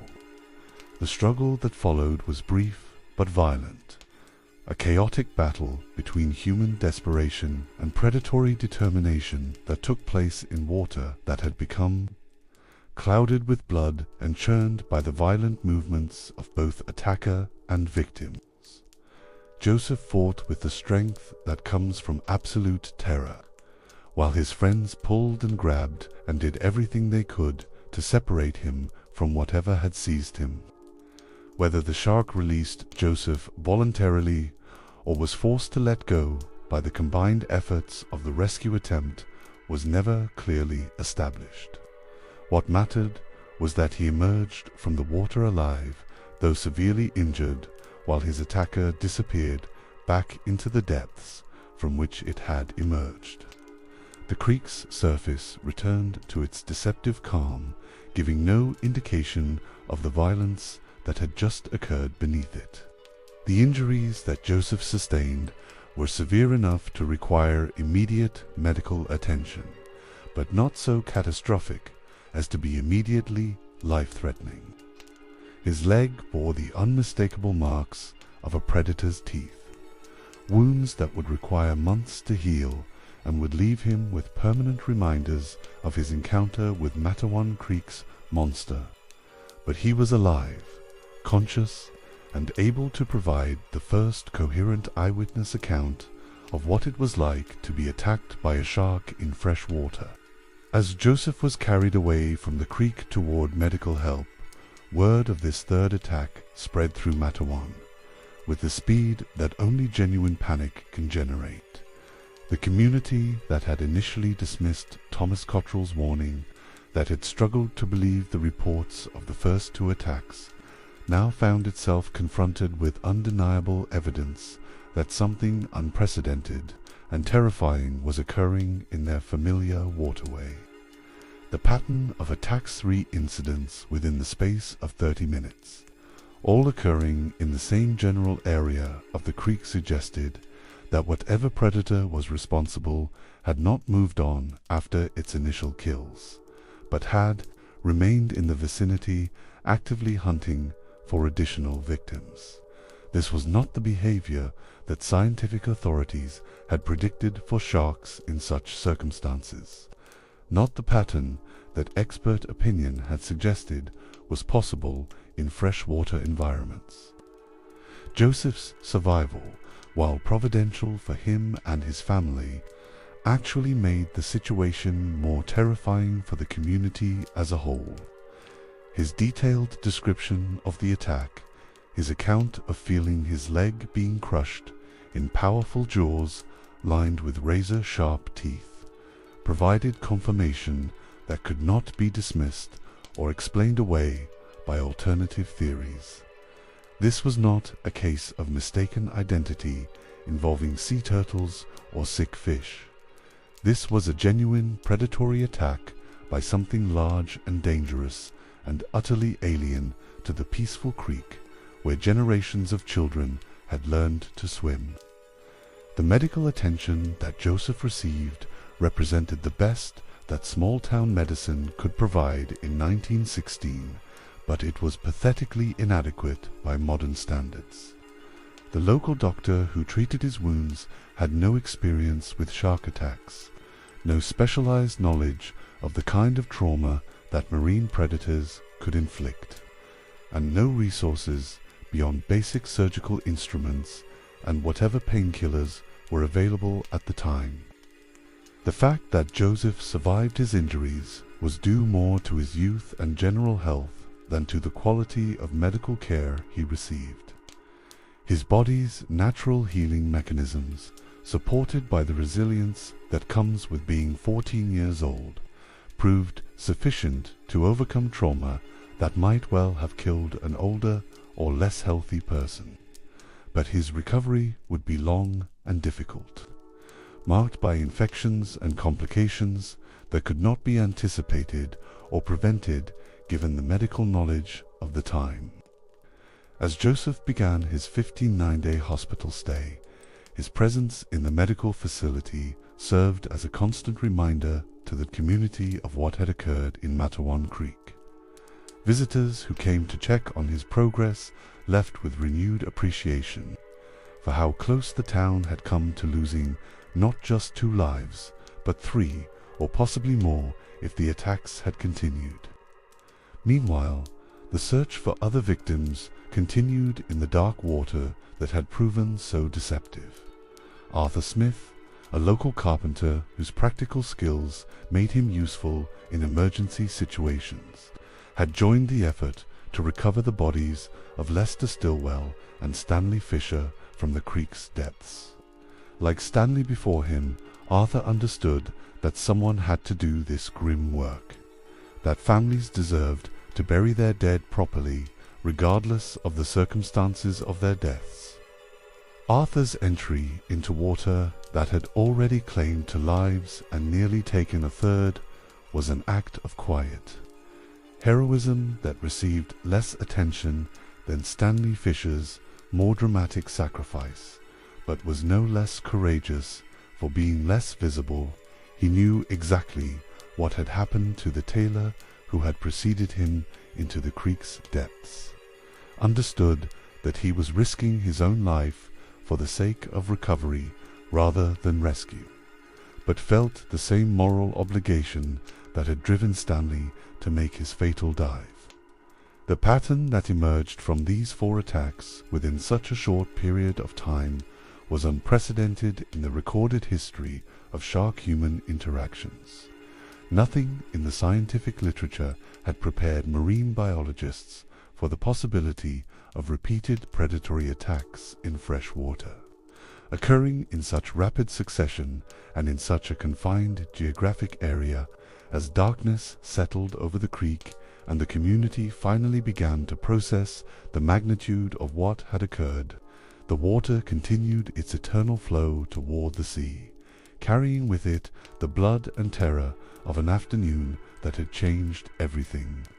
The monster that had emerged from the depths had taught the community a lesson about the relationship between civilization and nature that no amount of scientific theory or expert opinion could have conveyed, and the stage was being set for a response that would be as extreme as the attacks themselves had been unprecedented. I remember the acrid smell of gunpowder and dynamite mixing with salt air, that sharp chemical temps that spoke of civilization's fury unleashed against the sea itself. By the evening of July 12, 1916, as word of the Matawan Creek attacks spread across a nation already shaken by the deaths at Beach Haven and Spring Lake, America had moved beyond fear into something far more dangerous.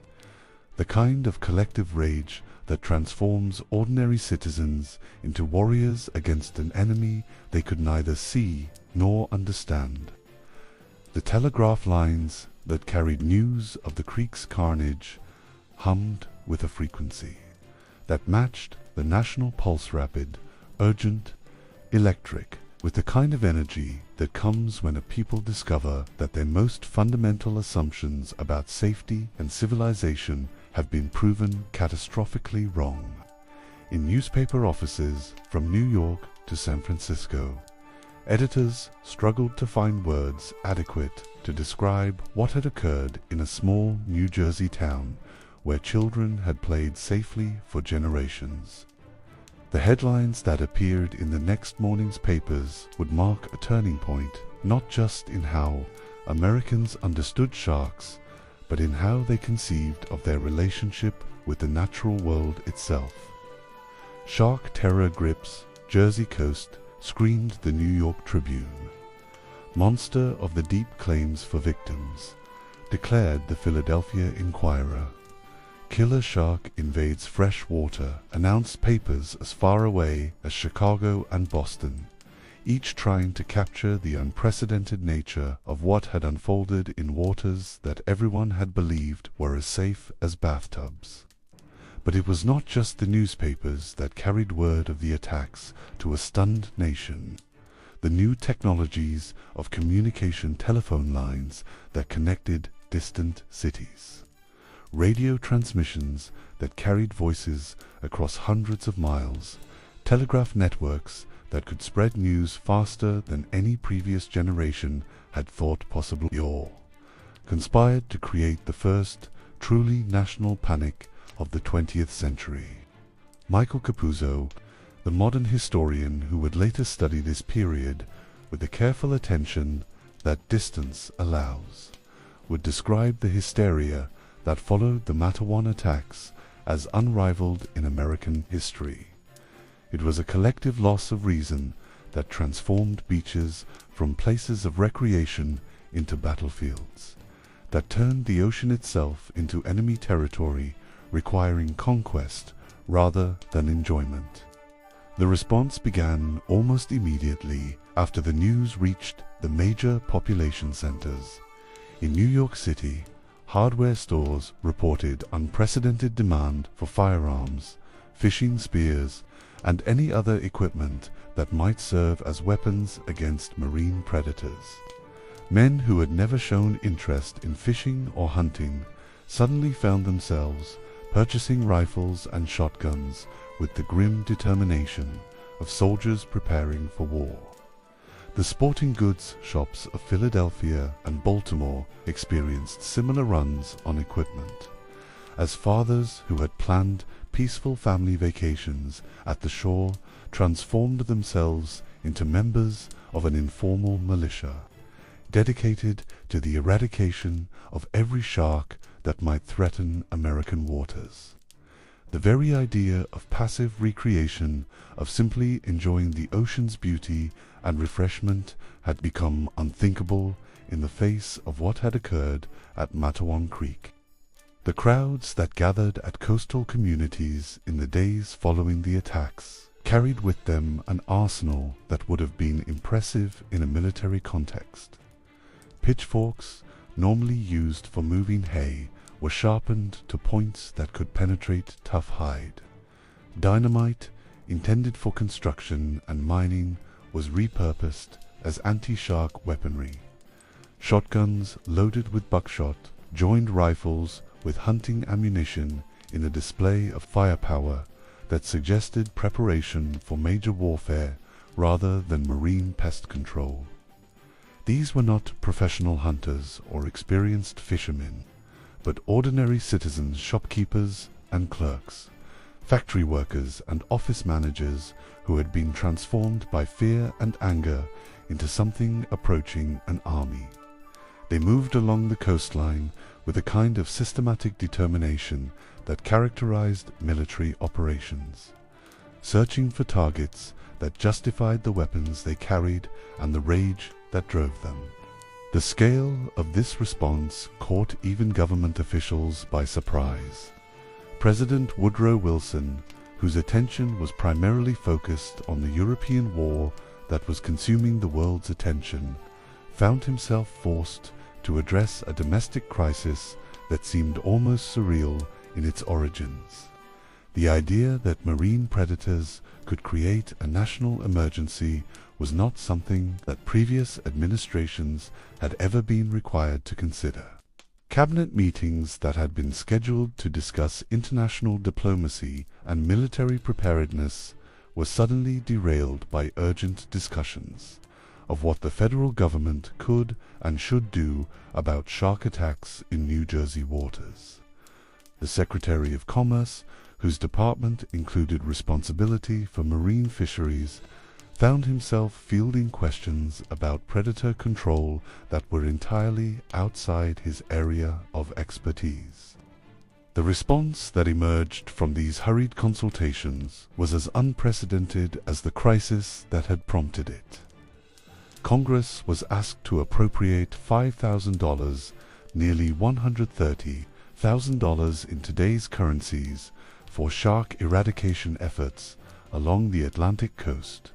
The federal government, which had never before considered marine predators to be within its sphere of responsibility, was suddenly in the business of declaring war on an entire species.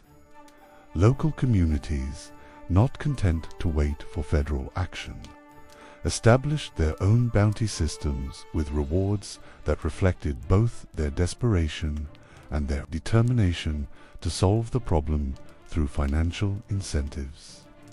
Matawan itself, still reeling from the trauma that had devastated its sense of safety, offered $100 for any shark killed in its creeker, sum that represented several months' wages for a working man and that attracted professional hunters from as far away as New York and Pennsylvania. The economic implications of this bounty system were staggering. Communities that had never before budgeted for predator control suddenly found themselves offering rewards that, in aggregate, represented enormous sums of money. Shore towns that depended on summer tourism saw these expenditures as necessary investments in restoring public confidence, while inland communities like Matawan viewed them as essential measures for protecting their children from further attacks. The men who responded to these bounties brought with them levels of violence and destructive capability that had never before been directed against marine life. Professional dynamiters, usually employed in construction or mining, offered their services for underwater demolition that would, in theory, eliminate any sharks that might be hiding in deeper waters. The idea that such wholesale destruction might also eliminate every other form of marine life seemed irrelevant in the face of the perceived threat. Fishing fleets that had previously concentrated on commercial species suddenly found themselves retasked as shark hunters, their crews armed with weapons that went far beyond traditional fishing equipment. Harpoons designed for whales were adapted for use against smaller predators, while nets intended for catching food, fish were modified to serve as traps for anything with fins and teeth.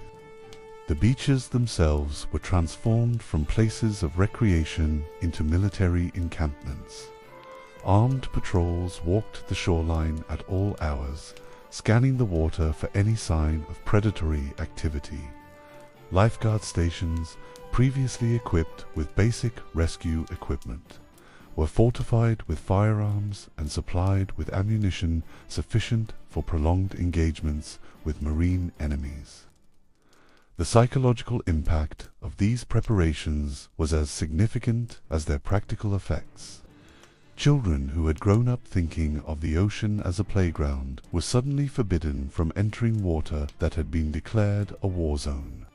Families that had planned summer vacations at the shore found themselves cancelling reservations and seeking alternative destinations that promised safety from threats they had never previously imagined. The economic consequences were immediate and devastating. For coastal communities that depended on tourism for their survival, hotel reservations were cancelled en masse as families decided that mountain retreats or inland lakes offered safer alternatives to oceanfront accommodations. Beach towns that had invested heavily in infrastructure designed to attract summer visitors watched their primary source of income evaporate as quickly as morning fog. The decline in beach activities was measured and documented with the precision that only genuine economic disaster could inspire. Reports from resort communities indicated drops in visitor numbers of 75% or more compared to the previous summer's levels.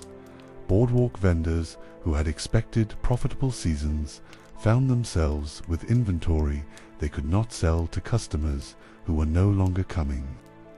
Hotels that had been fully booked discovered that their reservations were being cancelled faster than new ones could be made. Railroad companies that had built their summer schedules around the expectation of heavy traffic to shore destinations suddenly found themselves operating nearly empty trains to communities that had become economically devastated. The Pennsylvania Railroad, which had invested heavily in service to Atlantic coast resorts, reported passenger volumes that were so low as to make many of their routes temporarily unprofitable. The ripple effects extended far beyond the immediate coastal communities. Suppliers who provided goods and services to resort towns found their orders cancelled or dramatically reduced. Workers who depended on seasonal employment at beaches and hotels discovered that their jobs had disappeared along with the tourists who had provided them. The entire economic ecosystem that had grown up around seaside recreation was collapsing as completely as if it had been struck by natural disaster. But the most striking aspect of this national mobilization against sharks was not its economic impact or even its scale, but its emotional intensity. The rage that drove ordinary citizens to arm themselves with military-grade weaponry was unlike anything that had been seen in response to natural phenomena. Previous encounters with dangerous wildlife, wolves, bears, or other terrestrial predators had prompted local responses, but nothing approaching the national hysteria that followed the shark attacks. This intensity reflected something deeper than simple fear of physical harm. The attacks had challenged fundamental assumptions about human mastery over the natural world that went to the heart of American identity in the early 20th century. This was a nation that had conquered a continent, that had built cities in deserts and farms in prairies, that had convinced itself that technology and civilization had rendered nature's dangers obsolete. The discovery that the ocean, the very ocean that Americans had learned to see as their playground, could harbor creatures capable of killing humans with impunity was more than just a safety concern. It was a challenge to the entire narrative of progress and control that had defined American expansion and development. If sharks could kill people in New Jersey waters, if predators could penetrate inland creeks and threaten children in their familiar swimming holes, then what other assumptions about safety and civilization might prove equally false? The weapons that citizens brought to bear against this threat were therefore more than just practical tools for killing predators. They were symbols of human determination to restore the proper order between civilization and nature, to re-establish the dominance that the shark attacks had temporarily disrupted.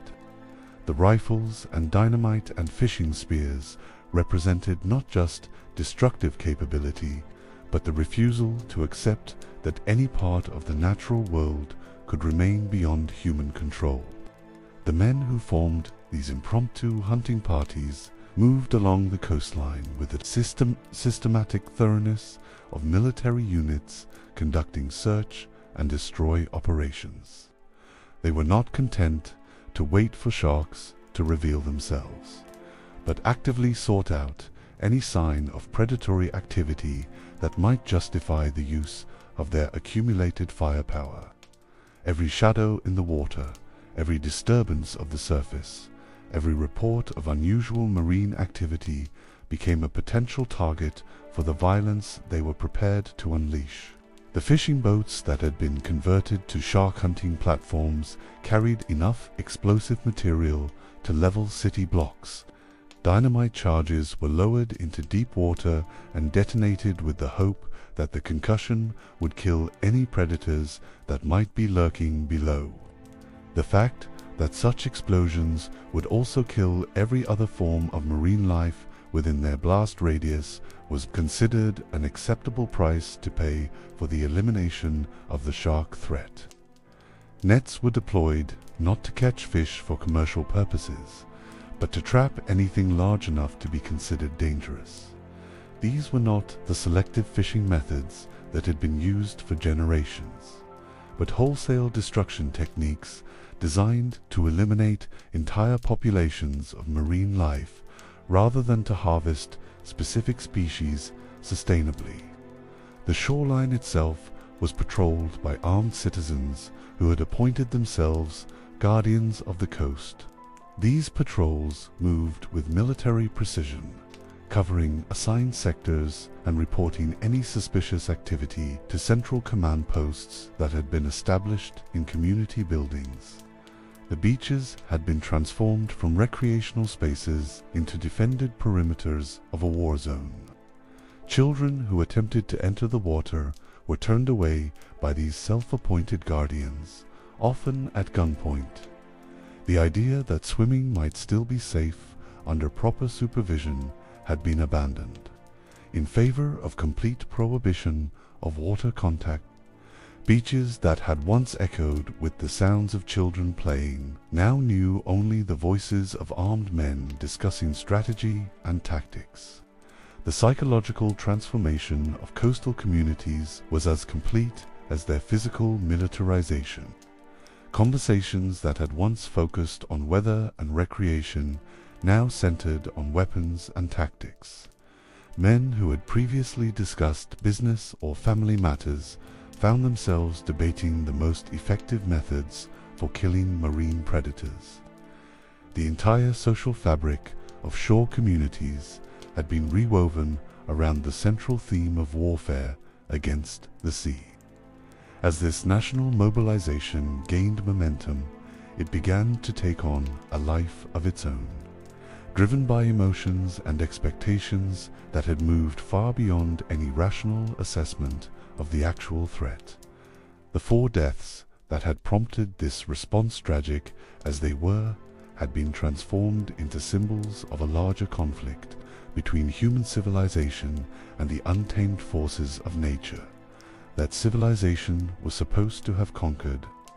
The weapons that citizens brought to this conflict, the money that communities spent on bounties, the economic damage that tourism boycotts inflicted on coastal areas, of these represented investments in a war that could never truly be won, because the enemy was not just a few individual sharks, but the entire concept of nature as an independent force that could not be completely controlled or predicted.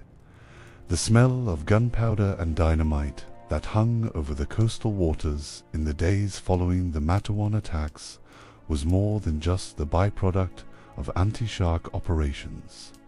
It was the scent of a nation's fury unleashed against the sea itself. The aroma of a civilization that had decided that no part of the natural world could be permitted to remain beyond human dominion. The war that America declared that summer would last far longer than anyone imagined, and its consequences would prove as enduring as the fear that had prompted it. The ocean continued its eternal rhythm, indifferent to the violence directed against it, while the people who lived along its shores struggled to restore a sense of safety that had been shattered as completely as glass. The comfortable assumptions about human mastery over nature had been replaced by a new understanding of the world as a place where civilization and wilderness remained locked in perpetual conflict, and where victory could never be permanent or complete. In the quiet moments between explosions, when the smoke cleared and the echoes of gunfire faded, the sea remained exactly what it had always been: vast, mysterious, and ultimately beyond human control. But the people who waged war against it had been changed forever, transformed from confident masters of their environment into vigilant guardians of a frontier that could never be finally secured. I remember the sticky feel of blood and seawater on Michael Schleiser's hands as he gripped the broken or handled that peculiar mixture of salt and iron that seemed to carry with it all the violence and resolution of a nation's desperate need for closure.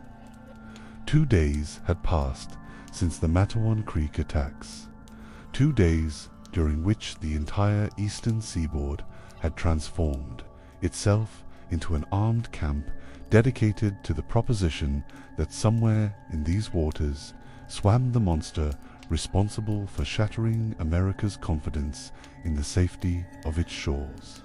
July 14th, 1916, found Michael Schleiser exactly where his unusual profession had always placed him, at the intersection between civilization and the untamed world that civilization preferred to keep at arm's length.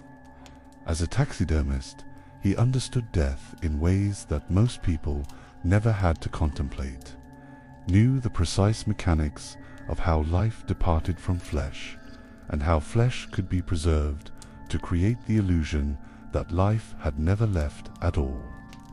But his other occupation, that of lion tamer with the Barnum and Bailey Circus, had taught him something even more valuable: how to recognize the moment when a predator stopped being a curiosity and became a genuine threat. These twin professions had given Schleiser a perspective on dangerous animals that was both practical and intimate.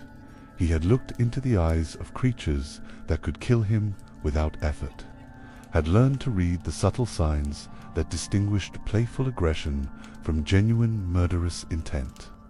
On this particular morning, Schleiser had taken his small motorboat out into Raritan Bay, not as part of the organized shark hunting expeditions that were scouring every inlet and harbor along the coast, but for reasons that were characteristically independent and practical. The circus was scheduled to move on soon, and he needed specimens for his taxidermy business marine, life that could be preserved and mounted for clients who wanted reminders of the sea's beauty, without having to risk encountering its dangers. Raritan Bay, where the Raritan River met the Atlantic, represented exactly the kind of brackish environment where interesting specimens might be found. The mixing of fresh and salt water created conditions that attracted species from both environments, and Schleiser's professional eye was always alert for opportunities that other people might overlook. The current crisis had made these waters dangerous, but it had also made them potentially profitable for someone with the skills to navigate both the physical and commercial hazards involved. His boat was nothing impressive by the standards of the fishing fleets that were working the same waters, just a small motorboat suitable for one man's solitary expeditions into areas where larger vessels might have trouble maneuvering. But it was equipped with everything that Schleiser's dual professions required: nets for capturing specimens, tools for the immediate processing that taxidermy demanded, and the kind of makeshift weapons that someone accustomed to working with dangerous animals always kept within reach. The morning had been productive in the quiet way that such expeditions usually were.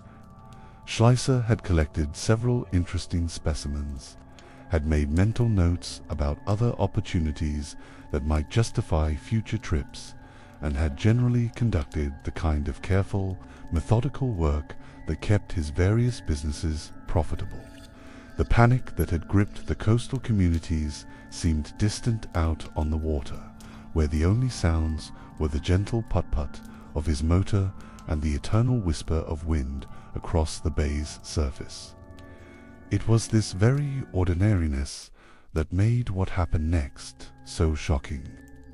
One moment, Schleicher was engaged in the routine work of a professional specimen collector, moving through water that seemed as benign and predictable as any he had ever worked. The next moment, his small boat was under attack by something large enough and powerful enough to threaten its very stability. The shark that erupted from the bay's depths was not the massive predator that popular imagination had conjured in response to the recent attacks, but it was impressive enough to justify every fear that had been expressed about what might be lurking beneath familiar surfaces. 7.5 feet long, thick through the body, moving with the kind of purposeful aggression that distinguished true predators from the merely opportunistic feeders that inhabited most coastal waters. The attack on Schleicher's boat was unlike anything that the organized hunting expeditions had encountered in their systematic sweeps of the coastline. This was not a creature fleeing from human pursuit, but one that seemed to regard the small motorboat as either prey or competitor in its own territory. The shark struck the hull with enough force to rock the entire vessel, its jaws seeking purchase on wood and metal with the kind of determination that suggested genuine predatory intent rather than mere curiosity.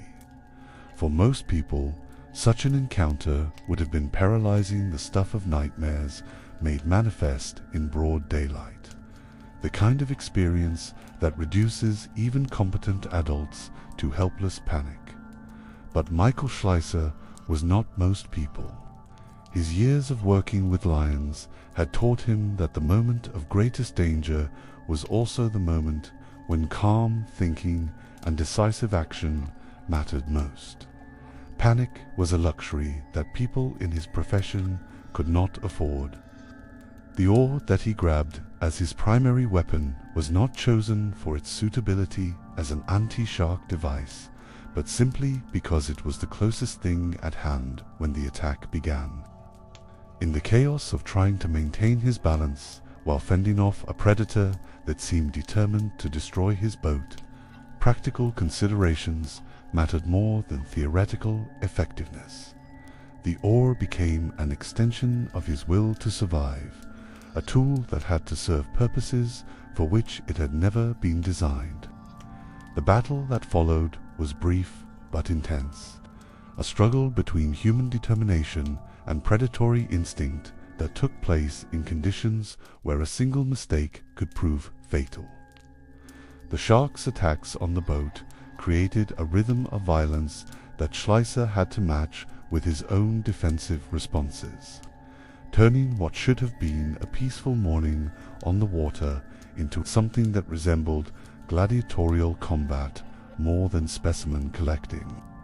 The wooden oar, subjected to stresses that no manufacturer had ever anticipated, began to splinter and break under the force of Schleicher's defensive strikes.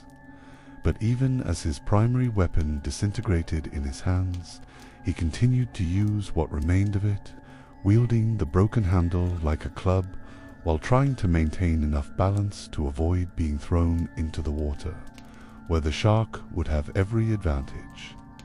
The moment when the oar finally broke completely was the moment when the nature of the encounter changed from defensive to offensive. With nothing left but the jagged handle, Schleicher found himself forced to move closer to his attacker rather than farther away, to engage in the kind of close-quarters combat that put him within reach of jaws that could crush bone and tear flesh with equal efficiency. But proximity also gave him opportunities that distance had denied. At close range, he could see where his strikes were having effect, could target areas where the shark's anatomy made it vulnerable to the kind of blunt force trauma that a broken or handle could deliver. The circus had taught him to recognize when wild animals were tiring, when their aggression was beginning to flag, and he applied this knowledge to his current predicament with the same professional competence he brought to lion taming. The killing blow, when it came, was not the clean, dramatic finish that adventure stories usually depicted, but the messy, desperate conclusion of a fight that could have gone either way until the very end. Schleicher's broken or handle, wielded with the strength that came from knowing his life depended on its effectiveness, finally found the target that ended the shark's capacity to continue its attack.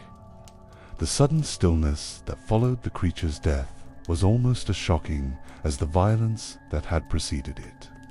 One moment the bay had been churning with the chaos of interspecies combat, the next it was merely water again, lapping gently against the sides of a small boat where a man sat breathing hard and trying to process what had just occurred. But Michael Schleicher's professional instincts asserted themselves almost immediately. This was not just a dead predator floating in Raritan. Bathis was potentially the specimen that an entire nation had been seeking. The physical evidence that might explain the unprecedented attacks that had terrorized the coast. His taxidermist background told him that proper preservation of the creature required immediate attention, while his showman's instincts recognized the enormous public interest that such a specimen would generate. The process of getting the dead shark into his small boat was almost as difficult as killing it had been. 7.5 feet of dead weight represented a significant challenge for one man working alone, especially when that weight had to be lifted from water into a vessel that had already been stressed by the violence of the encounter. But Schleicher managed the task with the kind of practical competence that his various professions had developed, securing his prize despite the physical difficulties involved. As he made his way back toward shore, the significance of what he carried began to settle in his mind. This might be the individual shark responsible for the deaths at Beach Haven, Spring Lake, and Matawan Creek, the single predator that had shattered a nation's confidence and prompted the largest marine hunting expedition in American history. Or it might be merely one of several such creatures, a representative of a threat that was larger than any individual animal. The crowds that gathered as word of Schleicher's capture spread along the waterfront represented every segment of society that had been affected by the summer's attacks. Newspaper reporters arrived with the speed that only major stories could generate, their cameras and notebooks ready to document what might prove to be the resolution of the crisis that had gripped the eastern seaboard for nearly 2 weeks. Scientists came as well, marine biologists whose expertise was desperately needed to identify the species and characteristics of Schleicher's specimens. The attacks had challenged so many assumptions about shark behavior that expert opinion was required to determine whether this individual could have been responsible for the unprecedented pattern of predation that had occurred in New Jersey waters. Local officials arrived with a mixture of relief and skepticism that characterized people whose communities had been devastated by tourism boycotts and whose constituents were demanding immediate solutions to problems that had no obvious remedies. If this shark proved to be the culprit responsible for the attacks, its death might signal the end of the crisis and the beginning of economic recovery for the coastal communities. But it was the ordinary citizens who made up the largest part of the crowd that gathered to view Schleicher's prize. These were the people whose summer plans had been disrupted, whose children had been forbidden from entering water that had previously been considered safe, whose assumptions about the relationship between civilization and nature had been fundamentally challenged by the events of the past 2 weeks. The examination of the shark's stomach contents provided the evidence that transformed Schleicher's catch from an interesting specimen into a smoking gun. The human remains found within fragments of bone and tissue that could be matched to the pattern of injuries suffered by the attack victims offered proof that this individual predator had indeed been responsible for at least some of the deaths that had terrorized the coast. The shin bone and rib fragments that were recovered during the dissection were small pieces of evidence, but they carried enormous weight in a situation where the public desperately needed concrete proof that the threat had been identified and eliminated. These bits of bone and flesh represented more than just forensic evidence. They were symbols of closure, tangible proof that justice had been achieved and safety restored.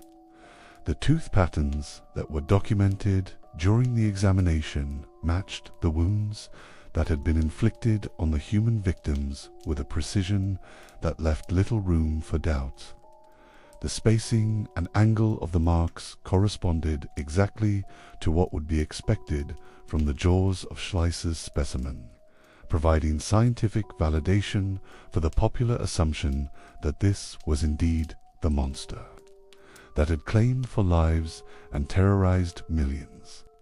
For a nation that had spent 2 weeks in a state of unprecedented panic, the sight of the dead shark represented something approaching salvation. Here was physical proof that the threat was real but finite, that the monster responsible for the attacks had been identified and destroyed, that normal life could resume without the constant fear that had paralyzed coastal communities and disrupted the routines of summer recreation. The public narrative that emerged around Schleicher's capture was one of individual heroism triumphing over natural menace. Here was a man who had confronted the same predator that had killed 4 people, who had fought it single-handedly in its own element, and who had emerged victorious through courage, skill, and determination. The story resonated with American ideals about individual competence and the ultimate supremacy of human intelligence over brute force. Newspapers across the country carried accounts of the battle in Raritan Bay, often with illustrations that emphasized the dramatic nature of the encounter between man and monster. Schleicher became a national hero overnight, the person who had achieved what entire fleets of armed hunters had failed to accomplish. His victory represented not just personal courage, but the restoration of human dominance over the natural forces that had temporarily gained the upper hand. The relief that Schleicher's success brought to coastal communities was almost palpable.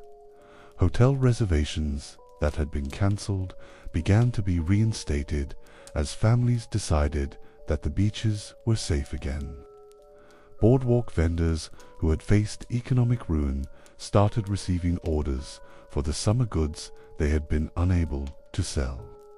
Railroad companies began adjusting their schedules back toward normal summer operations as passenger demand returned to expected levels. But beneath the celebration and relief, questions remained that would prove more difficult to answer than the simple problem of killing one problematic shark. The behavior that witnesses had observed during the attacks did not match what marine biologists understood about typical shark predation patterns. The creature's presence in fresh water, its apparent territoriality, its willingness to attack multiple victims in rapid succession, all of these characteristics suggested either an individual animal with highly unusual behavior patterns or a fundamental misunderstanding of shark biology itself. The scientific community found itself in the uncomfortable position of having to explain phenomena that challenged established theories while simultaneously validating the public's need for closure and reassurance. The physical evidence that Schleiss's specimen provided was undeniable, but it raised as many questions as it answered about what had actually occurred during those terrifying days in July. As the immediate celebration of the shark's death began to fade, these deeper questions would become increasingly important. Had Schleiss killed the only predator responsible for the attacks, or were there others still lurking in waters that the public was beginning to consider safe again? Was this individual shark an aberration, or did its behavior represent a more general threat that had simply not been recognized before? The broken or handle that had served as Schleiss's weapon in his battle with the shark became a symbol of the encounter, a tangible reminder of how close the fight had been and how much had depended on the outcome. Sticky with blood and seawater, marked by the violence of its use, it represented the kind of improvised heroism that Americans wanted to believe could triumph over any challenge, natural or otherwise. But symbols, however powerful, could not answer the scientific questions that the attacks had raised. The monster was dead. The immediate crisis was over, and normal life was beginning to resume along the coast. Yet the deeper mystery of what had brought a marine predator into fresh water and prompted it to behave in ways that contradicted everything experts thought they knew about shark behavior remained as puzzling as ever. Michael Schleisser had provided the nation with the closure it desperately needed, had given it a concrete victory over the forces that had threatened its sense of safety and order. The shark that floated dead in Raritan Bay represented proof that human courage and determination could still triumph over nature's most fearsome predators. But the questions that its death left unanswered would continue to echo through the decades, shaping how future generations understood the relationship between civilization and the wild forces that civilization could never fully control or predict. I remember the antiseptic smell of formaldehyde in laboratory specimens, jars that sharp, preserving odor that seemed to capture not just marine flesh, but the very essence of scientific uncertainty itself. In the weeks and months that followed Michael Schleisser's dramatic encounter in Raritan Bay, as the immediate panic subsided and the beaches slowly returned to something resembling normal life, a different kind of battle began to unfold in the quiet halls of universities and research institutions across the nation. This was not the visceral warfare of dynamite and shotguns that had characterized the summer's immediate response to the shark attacks, but the more subtle combat of competing theories and conflicting interpretations. In laboratories from Woods Hole to the Smithsonian, marine biologists found themselves confronting evidence that challenged every assumption they had made about shark behavior, about the relationship between predators and their environment, about the very nature of the creatures they had spent their careers studying. The specimen that Schleisser had killed floated in its preserving fluid like a question mark suspended in time. Its 7.5 feet of muscular bulk representing both an answer and a puzzle that would perplex scientists for generations to come. Here was physical proof that the attacks had been real. that a genuine marine predator had been responsible for the deaths that had terrorized the coast. But the very existence of this proof raised questions that were far more troubling than the simple problem of identifying a killer. The first and most fundamental question concerned the species identification of Schleicher's shark. The initial examinations conducted in the immediate aftermath of the capture, when public pressure for quick answers was at its peak, had identified the specimen as a great white Sharktha apex predator that popular imagination had always associated with attacks on humans. This identification satisfied the public's need for a villain worthy of their terror, and it provided a narrative that connected the New Jersey attacks to the broader mythology of oceanic danger. But as more detailed scientific analysis began, doubts emerged about this convenient identification. The specimen's anatomy, while certainly consistent with a large predatory shark, displayed characteristics that did not perfectly match the established profile of a great white. The proportions were subtly wrong. The tooth structure showed variations that suggested possible misidentification. And most troubling of all, the physiological evidence raised serious questions about how such a creature could have survived in the fresh water of Matawan Creek. Great white sharks were known to be strictly marine animals, creatures whose biological systems were so perfectly adapted to saltwater environments that extended exposure to fresh water should have been rapidly fatal.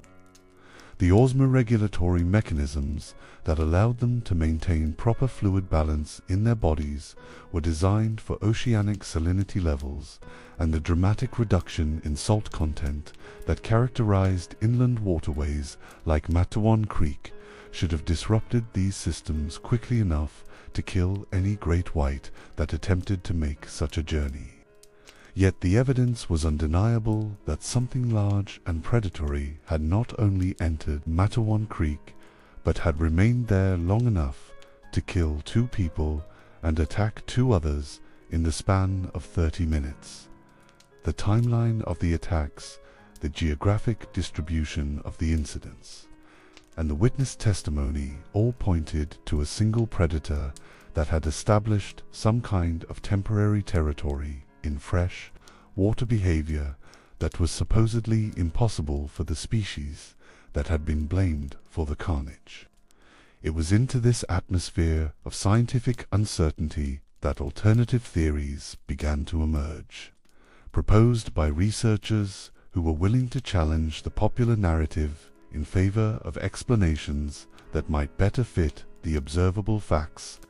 Chief among these alternatives was the possibility that Schleicher's specimen was not a great white shark at all, but rather a bullsharker species that was less familiar to the general public, but far better adapted to the kind of environment where the attacks had occurred. Bull sharks possessed a physiological capability that set them apart from most other marine predators. They could tolerate dramatic variations in water salinity, moving freely between oceanic and freshwater environments in ways that other shark species could not. Their kidneys and other regulatory organs were equipped with specialized mechanisms that allowed them to maintain proper body chemistry, regardless of whether they were swimming in the Atlantic Ocean or in an inland river system. This adaptability had been documented in other parts of the world, where bull sharks had been observed traveling hundreds of miles up river systems, establishing territories in fresh water that were far removed from their oceanic origins. The Amazon River, the Mississippi River, and other major waterways had all recorded the presence of bull sharks at distances from the ocean that would have been impossible for great whites or most other marine species to achieve. The behavioral patterns associated with bull sharks also matched the evidence from the New Jersey attacks more closely than those typically attributed to great whites. Bull sharks were known to be more territorial and more aggressive than their larger cousins, more likely to establish hunting grounds in confined areas and to defend those territories against perceived intruders. The repeated attacks in Matawan Creek, occurring within such a short time frame and in such a restricted geographic area, fit the profile of a territorial predator far better than the opportunistic feeding patterns usually associated with great white sharks. But the bull shark theory faced its own challenges, not least of which was the political and psychological resistance to accepting an explanation that contradicted the narrative that had already been established in the public mind. Americans who had been terrorized by the attacks wanted their monster to be worthy of their fear, and the great white shark carried a mythological weight that the less familiar bull shark could not match. The idea that their nightmare had been caused by a relatively obscure species rather than by the ocean's most famous predator seemed somehow inadequate to the scale of trauma that had been inflicted.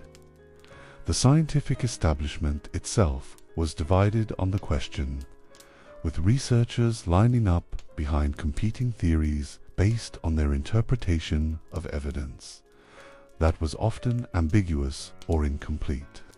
Those who favored the great white identification pointed to the size of Schleicher's specimen and the severity of the wounds inflicted on the victims, arguing that only a large, powerful predator could have caused such damage. The human remains found in the shark's stomach seemed to provide conclusive proof that this individual had been responsible for at least some of the deaths, regardless of questions about species identification. Supporters of the bull shark theory countered with physiological evidence and behavioral analysis that seemed to make their candidate a far more plausible explanation for what had occurred. They argued that the freshwater environment of Matawan Creek alone should have been sufficient to eliminate great white sharks from consideration, and that the territorial behavior exhibited by the predator was far more consistent with bull shark patterns than with great white feeding habits.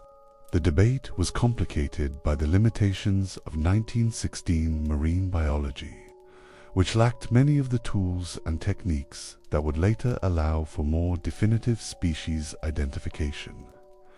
DNA analysis was decades in the future, and the sophisticated understanding of shark physiology that would eventually resolve many of these questions was still in its infancy. Scientists were forced to rely on morphological characteristics that could be subject to interpretation and on behavioral observations that were filtered through the trauma and confusion of witnesses who had never expected to encounter any kind of marine predator in their familiar waters. As the years passed and the immediate urgency of the crisis faded, the scientific discussion of the New Jersey attacks became more nuanced and more sophisticated. Researchers began to consider the possibility that the truth might be more complex than either of the simple explanations that had initially been proposed. Perhaps multiple species had been involved in the attacks, with different predators responsible for the ocean incidents and the creek attacks. Perhaps environmental conditions in 1916 had been unusual enough to allow normally marine species to penetrate farther inland than usual. George Burgess, a modern shark researcher who would later become one of the leading authorities on shark attacks, brought 20th century analytical techniques to bear on the 1916 incidents. His work suggested that while definitive species identification might never be possible given the limitations of the historical evidence, the behavioral patterns and environmental factors involved in the attacks were more consistent with bull shark activity than with great white predation. Burgess's analysis pointed to the possibility that Matawan Creek itself might have been what marine biologists called a marine embayment, a waterway that maintained higher salinity levels than typical freshwater environments due to tidal influences and connection to oceanic systems. Such conditions could have allowed marine predators to survive in the creek for extended periods, establishing the kind of temporary territory that the attack pattern seemed to suggest. This theory offered a compromise between the competing explanations that had dominated the debate for decades. It acknowledged that the creek's environment might have been more hospitable to marine life than had been initially understood, while still maintaining that the predator responsible for the attacks was behaving in ways that were unusual but not impossible given the right environmental conditions. But even as scientific understanding of the incidents became more sophisticated, the public narrative remained largely unchanged. The great white shark that had supposedly terrorized New Jersey in 1916 had become part of American mythology, a symbol of nature's capacity for violence that transcended the specific details of species, identification, or physiological capability. The truth had become less important than the story, and the story served psychological needs that scientific accuracy could not address. The debate among marine biologists continued in academic journals and professional conferences, generating papers and presentations that explored every aspect of the evidence with a kind of meticulous attention that characterized serious scientific inquiry. But this scholarly discussion remained largely separate from the popular understanding of the attacks, which had crystallized around a narrative that was more emotionally satisfying than it was scientifically precise. The laboratory specimens that had started this debate floating in their formaldehyde solutions, preserved for future generations of researchers to examine, became symbols of the gap between scientific knowledge and public perception. They represented the physical evidence that should have been able to resolve the questions surrounding the attacks, but which instead had generated new mysteries that seemed to multiply with each attempt at definitive explanation. In the end, the great debate over the identity of the New Jersey shark revealed something profound about the relationship between science and society in early 20th century America. The public's need for closure and comprehensible explanations often conflicted with the careful, tentative approach that characterized genuine scientific inquiry. The pressure to provide quick answers to complex questions led to premature conclusions that then became entrenched in popular consciousness, resistant to revision even when new evidence suggested that those conclusions might be wrong. The specimens continued to float in their preserving fluid, silent witnesses to events that had changed forever how Americans understood their relationship with the ocean. They held their secrets with the same stubborn persistence that characterized the waters where they had once lived, offering tantalizing hints about the truth while withholding the definitive answers that everyone sought. The debate would continue for generations, enriched by new discoveries and analytical techniques, but never fully resolved to everyone's satisfaction.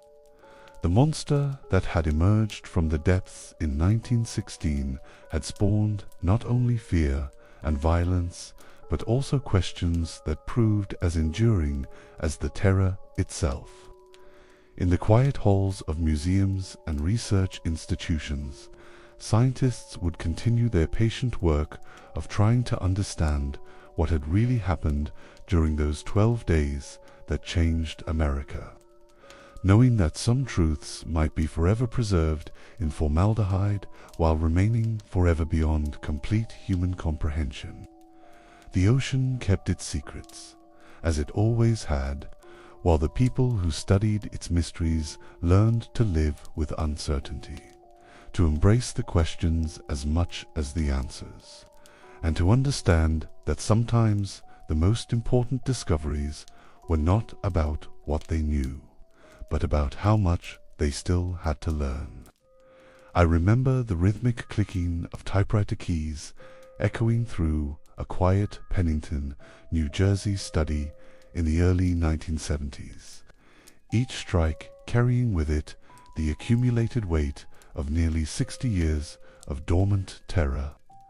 Peter Benchley sat before his royal typewriter, unaware that he was about to resurrect a monster that had been sleeping in the American consciousness since that summer of 1916, when 4 deaths along the New Jersey coast had taught a nation that the ocean held secrets far more dangerous than anyone had imagined.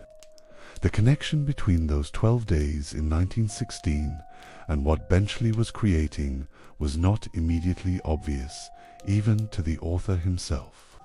He would later insist that his novel was not directly based on the New Jersey shark attacks, that the story he was telling drew from multiple sources and contemporary incidents rather than from any single historical event. But inspiration, like the ocean currents that had carried that long-ago predator into Matawan Creek, follows paths that are deeper and more complex than surface explanations can capture. The monster that had emerged from the depths in 1916 had never truly disappeared. It had simply gone underground, settling into the sediment of American memory like the bones of ancient creatures waiting to be discovered by some future archaeologist of terror. The fear that those attacks had generated that primal recognition that human beings were not the apex predators they had always believed, themselves to had been buried but not eliminated, preserved in the collective unconscious, like the specimens floating in their formaldehyde solutions.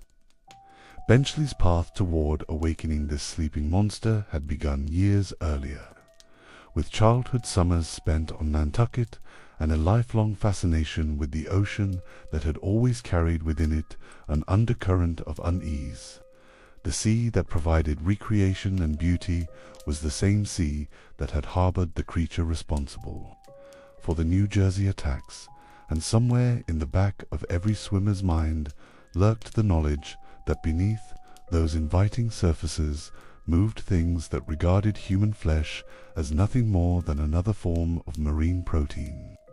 The immediate inspiration for what would become Jaws came from more contemporary sources: newspaper accounts of fishermen encountering unusually large sharks off Long Island, stories of marine biologists studying great white behavior, the simple recognition that most people knew almost nothing about the creatures that lived in the waters where they swam and played.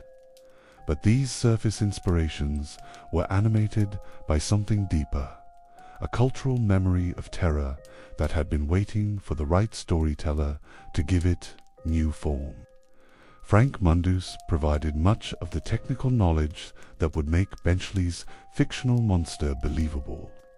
Operating out of Montauk aboard his boat, the Cricket Mundus had spent decades hunting the largest sharks that inhabited East Coast waters, developing the techniques and equipment that would later inspire the character of Quint in both novel and film. His yellow barrels, his obsessive pursuit of trophy specimens, his intimate knowledge of predator behavior, all of these elements would find their way into Benchley's narrative, carrying with them the authenticity that could only come from someone who had actually looked into the dark eye of a great white shark. But Mundus represented more than just technical expertise. He embodied a particular American relationship with danger. The idea that the proper response to nature's threats was not avoidance but confrontation, Not retreat, but aggressive engagement.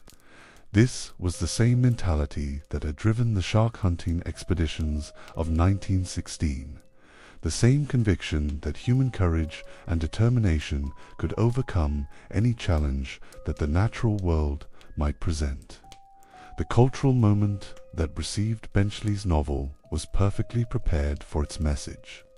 The early 1970s found Americans increasingly aware of environmental threats, increasingly conscious that the technological optimism of the post-war years had been built on assumptions that were proving dangerously naive. The ocean, which had been transformed into a recreational playground during the prosperous decades following World War II, was beginning to reveal its capacity for unpredictable violence. When Jaws appeared in 1974, it touched something deeper than contemporary anxieties about marine safety. The novel awakened fears that had been dormant since 1916, reactivating neural pathways that had been carved by those earlier attacks and preserved in the cultural DNA of a nation that had never fully recovered from its first encounter with oceanic terror. Readers who had never heard of Charles Vansant or Watson Stanley Fisher found themselves gripping the book with the same white-knuckled intensity that had characterized newspaper readers in the summer of 1916. The phenomenal success of the novel created demand for a film adaptation that would bring the terror of the printed page to visual life. Steven Spielberg, barely 27 years old when he agreed to direct the movie, understood instinctively that the most frightening monster was the one that remained largely hidden, that the power of suggestion could be far more effective than graphic display. The mechanical shark that would torment the production nicknamed Bruce by the crew became a symbol of the movie's central insight. The most dangerous predators were the ones you couldn't see coming. The film's famous Indianapolis speech, delivered by Robert Shaw's character Quint, drew directly from real historical events: the sinking of the USS Indianapolis in 1945 and the subsequent shark attacks on survivors floating in the Pacific. But the speech's emotional power came from its connection to older fears, to the recognition that human beings had always been vulnerable to forces that they could neither control nor fully understand. Quint's obsession with sharks was rooted in personal trauma, but it spoke to collective memories that extended far beyond any individual experience. The movie's release in the summer of 1910, audiences who had flocked to theaters expecting entertainment found themselves experiencing something closer to collective therapy, working through anxieties about vulnerability and mortality that had been accumulating for decades. The shark that terrorized the fictional Amity Island was the same creature that had emerged from the depths of 1916, given new life by advances in filmmaking technology, but carrying within it all the primal fears that had been generated by those original attacks. The yellow barrels that tracked the shark's movements underwater became iconic symbols of the hunt, visual representations of humanity's attempt to tag and track the untrackable, to impose human systems of organization on creatures that existed entirely outside human categories. They carried echoes of the scientific expeditions that had followed the 1916 attacks, the desperate attempt to understand and classify what had seemed fundamentally incomprehensible. But the most powerful connection between the 1916 attacks and the Jaws phenomenon lay in their shared recognition that the ocean was not the benign recreational environment that modern Americans had been taught to believe it was. Both events forced people to confront the reality that beneath the surface of familiar waters moved creatures that were perfectly adapted to an environment where human beings were hopelessly outmatched, where all the technology and intelligence that had made humanity dominant on land counted for nothing. The mechanical shark's frequent malfunctions during filming became legendary in Hollywood, but they also served a deeper symbolic purpose. Just as the real shark of 1916 had remained largely invisible until the moment of attack, the movie's predator was most effective when it remained hidden, when audiences were forced to imagine what they could not see.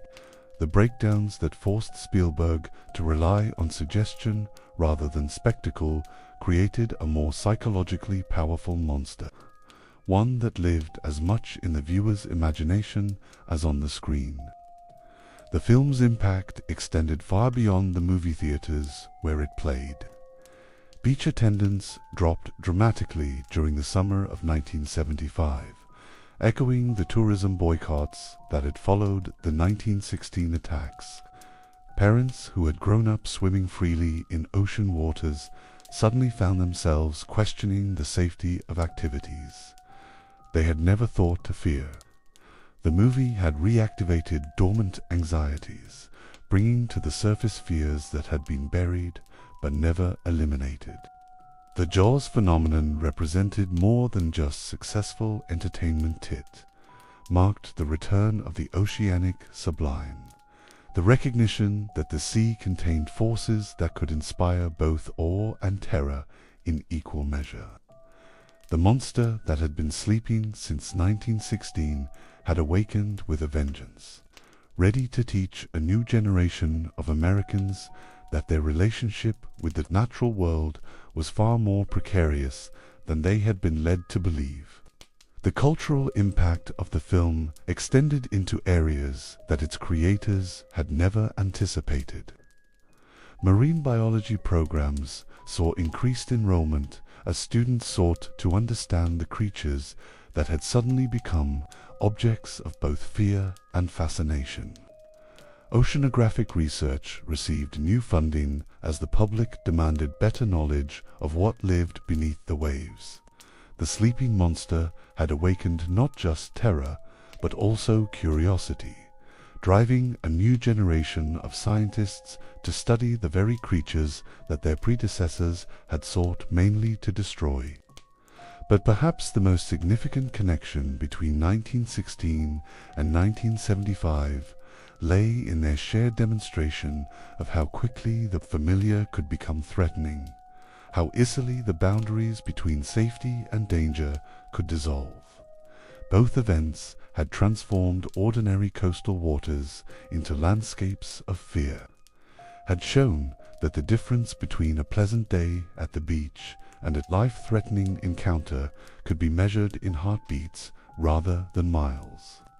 The typewriter keys that had clicked in Benchley's New Jersey study had awakened something that had been waiting nearly 60 years for its resurrection.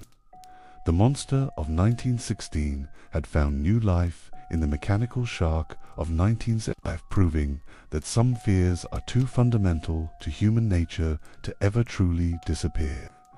They can only sleep, waiting for the right moment and the right storyteller to call them back from the depths where they have been patiently resting, ready to remind each new generation that the ocean's beauty has always been inseparable from its capacity for sudden, devastating violence. I remember the darkness of movie theaters in the summer of 1975, that particular quality of shared apprehension that filled auditoriums across America as audiences settled in to watch. Jaws, unaware that they were participating in what would become one of history's greatest environmental tragedies. The mechanical shark that lurched and malfunctioned on screens from coast to coast carried within its rubber and steel construction the power to reshape humanity's relationship with an entire species, and not in ways that anyone involved with the film's creation had intended or desired. The monster that had slept for nearly 60 years since the 1916 attacks had awakened with a hunger that exceeded even the appetite of the original predator that had terrorized the New Jersey coast. But this new incarnation of oceanic terror would prove far more destructive than its predecessor, launching what marine biologists would later call the greatest shark hunt in human history, a decades-long campaign of extermination that would drive great white populations to the brink of collapse and transform apex predators into endangered species. Steven Spielberg would later describe his film's environmental impact with a regret that bordered on anguish. The director, who had created one of cinema's most memorable monsters, had never intended to declare war on an entire species, had never imagined that his mechanical creation would inspire real-world violence on a scale that dwarfed anything depicted in his movie. The rubber shark that had been such a source of frustration during filming had become, in its cinematic afterlife, a weapon of mass destruction aimed at creatures that had survived everything the ocean could throw at them for millions of years, only to find themselves helpless against the particular form of human hysteria that Jaws had unleashed. Peter Benchley's remorse was even more profound.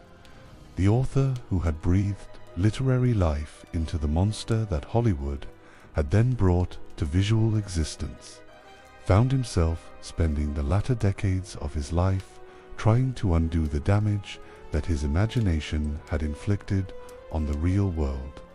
The man who had crafted the most famous predator in popular culture became one of the most passionate advocates for shark conservation, dedicating himself to educating the public about the ecological importance of the very creatures he had taught them to fear.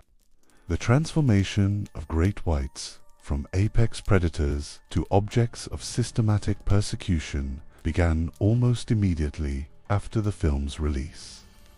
Fishing tournaments that had once focused on traditional game fish suddenly began offering prizes for shark kills, with great whites commanding the highest bounties. Charter boat operators discovered that Jaws tours expeditions designed to hunt and kill. Sharks in waters where the movie had been filmed could command premium prices from customers who wanted to participate in their own version of Quint's final voyage. The weapons employed in this new war against sharks were far more sophisticated than the dynamite and pitchforks that had characterized the 1916 response to the New Jersey attacks. Modern fishing technology, combined with the kind of systematic approach that characterized late 20th century American enterprise, created killing machines that were devastatingly effective. Longline fishing operations deployed thousands of hooks across vast areas of ocean, creating underwater minefields that killed sharks indiscriminately. Sport fishing boats equipped with sonar and GPS technology could track and target individual animals with precision. That would have been impossible in earlier eras. The numbers began to tell a story that was almost incomprehensible in its scope. Great white populations along the Atlantic coast, already stressed by decades of commercial fishing pressure, began to collapse under the additional burden of Jaws-inspired hunting. Researchers who had been studying shark behavior and population dynamics found themselves documenting not the natural history of apex predators, but the real-time extinction of entire regional populations. The irony was devastating. The movie that had been inspired, however indirectly, by the 1916 attacks incidents that had involved at most one or two individual sharks had triggered a response that killed thousands of the very creatures it had made famous. The monster that had claimed for human lives in New Jersey had spawned a fictional descendant that inspired the slaughter of countless real animals, most of which would never have posed any threat to human beings. The ecological consequences of this massive reduction in shark populations began to manifest themselves in ways that few people had anticipated. Great whites and other large sharks played crucial roles as apex predators in marine ecosystems, regulating the populations of prey species and maintaining the complex balances that characterized healthy ocean environments. Their removal created cascading effects that rippled through entire food webs, disrupting ecological relationships that had existed for millions of years. Fish populations that had been controlled by shark predation began to explode, consuming vast quantities of smaller marine life and altering the fundamental structure of oceanic ecosystems. Seal populations, freed from their primary predator, increased dramatically in some areas, creating new pressures on fish stocks that were already stressed by commercial harvesting. The ocean's biological architecture, built over countless millennia of evolutionary adaptation, began to buckle under the weight of human interference. But perhaps the most tragic aspect of the Jaws legacy was how completely it reversed the relationship between humans and sharks that had existed before 1916. Prior to those 12 days of terror along the New Jersey coast, most Americans had been largely indifferent to sharks, regarding them as exotic creatures that inhabited distant waters and posed no significant threat to ordinary people. The 1916 attacks had introduced fear, but it was fear tempered by the recognition that such incidents were extraordinarily rare. Jaws had transformed this rational wariness into something approaching genocidal hatred. The movie's fictional great white became, in the popular imagination, a representative of its entire species, a characterization that ignored the enormous behavioral variations that existed among different shark species and even among individual animals within the same species. The complex ecological roles that sharks played, their importance in maintaining marine biodiversity, their generally cautious approach to human contact, all of these facts were overwhelmed by the simple narrative power of Spielberg's mechanical monster. The shift in public perception was so complete that many people who had grown up after 1975 found it difficult to imagine sharks as anything other than mindless killing machines. The nuanced understanding of predator behavior that had begun to emerge from scientific research was drowned out by the cultural noise generated by Jaws and its countless imitators. An entire generation learned to think of sharks not as animals with complex behaviors and ecological functions, but as monsters whose only purpose was the destruction of human life. The entertainment industry, recognizing the commercial potential of shark-based horror, began producing an endless stream of movies, television shows, and documentaries that reinforced and amplified the fears that Jaws had awakened. Each new iteration of the shark monster moved further from scientific reality and deeper into the realm of pure nightmare, creating a feedback loop that made rational discussion of actual shark behavior increasingly difficult.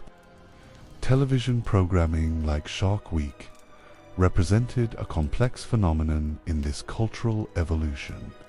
While these shows often included genuine educational content and featured real marine biologists discussing actual shark research, they were packaged and promoted in ways that emphasized danger and sensationalism over scientific understanding. The very name Shark Week carried implications of threat and violence that shaped how audiences approached the information being presented, filtering scientific facts through pre-existing frameworks of fear. The transformation of sharks from predators to monsters had practical consequences that extended far beyond the tourism industry.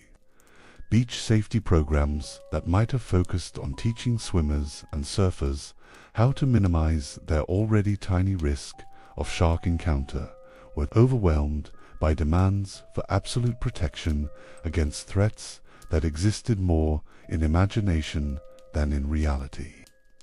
Resources that could have been used for education about genuine ocean hazards were diverted to shark detection and prevention technologies that addressed problems that were largely mythological. Research funding followed public interest, and public interest had been shaped by Hollywood rather than by science. Marine biology programs found it easier to secure grants for shark research than for studies of less charismatic species. But even this apparent benefit came with strings attached. The research that got funded was often focused on understanding sharks as potential threats to humans rather than as crucial components of marine ecosystems, reinforcing the very attitudes that conservation biologists were trying to change. The economic impact of shark fear extended into areas that had nothing to do with actual shark encounters. Coastal real estate values fluctuated based on perceptions of shark danger that had little relationship to actual attack statistics. Insurance companies began factoring shark risk into policies for water-related activities, creating financial incentives that reinforced irrational fears. The tourism industry found itself trapped between the need to attract visitors to coastal destinations and the pressure to provide absolute guarantees of safety that no rational person could offer. But the most profound legacy of the Jaws phenomenon was how it demonstrated the power of narrative to shape reality. The movie had taken the genuine but extremely rare danger posed by shark attacks and transformed it into a cultural obsession that killed far more sharks than sharks had ever killed humans. The fictional monster had become more real than the actual animals it was supposed to represent, more influential in shaping human behavior than decades of scientific research and statistical analysis. The realization of this tragedy began to dawn on conservationists and filmmakers alike as the ecological consequences of shark depletion became impossible to ignore. Spielberg and Benchley both became vocal advocates for shark conservation, using their celebrity and influence to try to counteract the damage their earlier work had caused. Their efforts represented a kind of cultural penance, an attempt to use the same storytelling power that had created the problem to help solve it. The challenge they faced was immense, changing a cultural narrative that had become as deeply embedded as the fear of sharks required not just new information, but new stories, new ways of understanding the relationship between humans and the ocean's apex predators. It meant convincing people to see past the mechanical monster that had terrorized their imaginations, and recognize the real animals whose survival was essential to the health of marine ecosystems. Conservation organizations began developing programs specifically designed to counteract the Jaws effect, using education and direct experience to replace fear-based perceptions with more accurate understanding. Shark diving operations, once considered suicidal ventures, began offering controlled encounters with great whites and other species, allowing people to observe these animals in their natural environment and see behaviors that contradicted everything they thought they knew about shark aggression. The slow work of rehabilitation was helped by advances in marine biology that revealed the complex behaviors and sophisticated sensory systems that characterized different shark species, research showed that great whites were not mindless eating machines, but intelligent predators with complex social behaviors, sophisticated hunting strategies, and generally cautious approaches to unfamiliar situations. These discoveries began to chip away at the monolithic image of shark evil that Jaws had created. But the damage had been done on a scale that would take generations to repair. Great white populations that had been decimated by decades of fear-motivated killing would require many years to recover, assuming they were given the protection and habitat they needed to rebuild their numbers. The ecological relationships that had been disrupted by their removal would need time to re-establish themselves, and some changes might prove to be permanent. The story that began with 4 deaths along the New Jersey coast in 1916 had evolved into something that its original victims could never have imagined. Charles Vansant, Charles Bruder, Lester Stilwell, and Watson Stanley Fisher had died in encounters with a single predator whose behavior was so unusual that it challenged everything. Scientists thought they knew about shark ecology.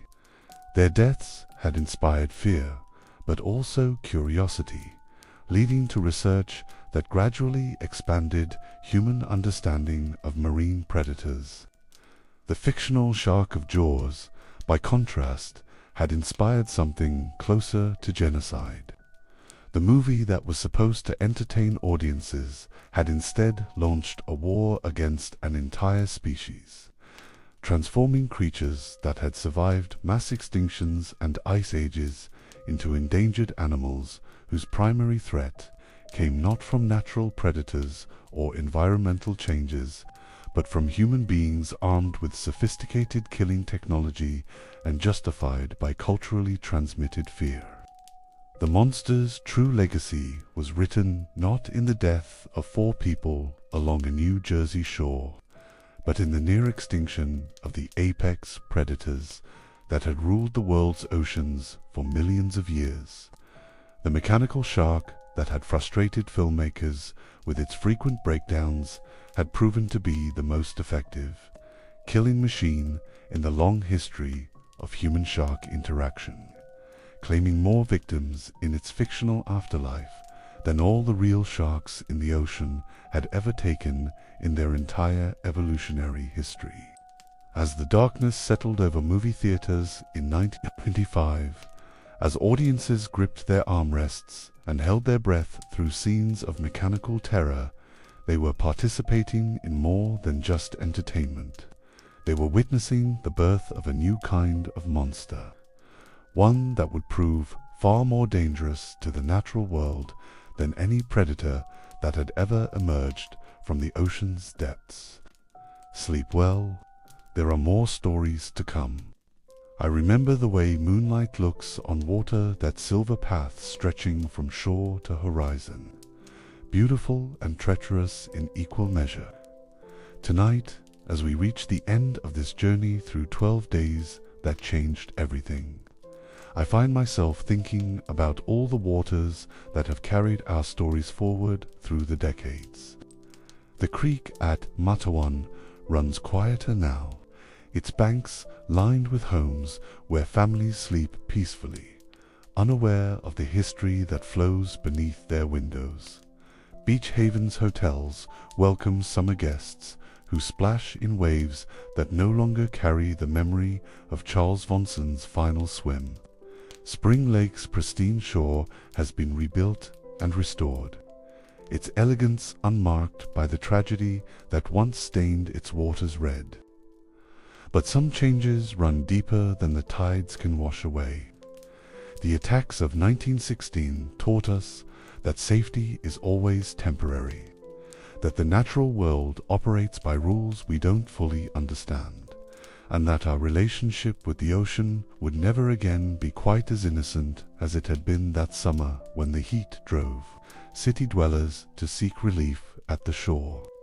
From those 12 days emerged questions that we're still trying to answer about the creatures that share our planet, about our responsibilities as the species that has assumed dominion over land and sea, about the stories we tell ourselves to make sense of encounters with forces beyond our control.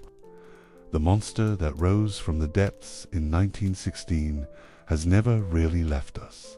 It has simply changed forms, evolved with our fears, adapted to each new generation's understanding of what it means to be vulnerable in a world that doesn't always bend to human will. Perhaps that's the most important lesson these old waters have to teach us, that monsters are never just about the creatures we fear, but about the fears themselves, about what those fears reveal about who we are and who we hope to become. The real legacy of 1916 isn't found in museum specimens or movie theaters, but in our ongoing struggle to live thoughtfully on a planet where we are not the only predators, not the only intelligence, not the only species with the power to change everything. The ocean continues its eternal conversation with the shore, whispering secrets we're only beginning to learn how to hear. In that endless dialogue between water and land, between known and unknown, between safety and danger, we find the true story of what it means to be human in a world that will always hold mysteries deeper than our understanding. Sleep well, the stories continue, but for now, let the rhythm of distant waves carry you toward dreams that are gentler than the history we've shared tonight.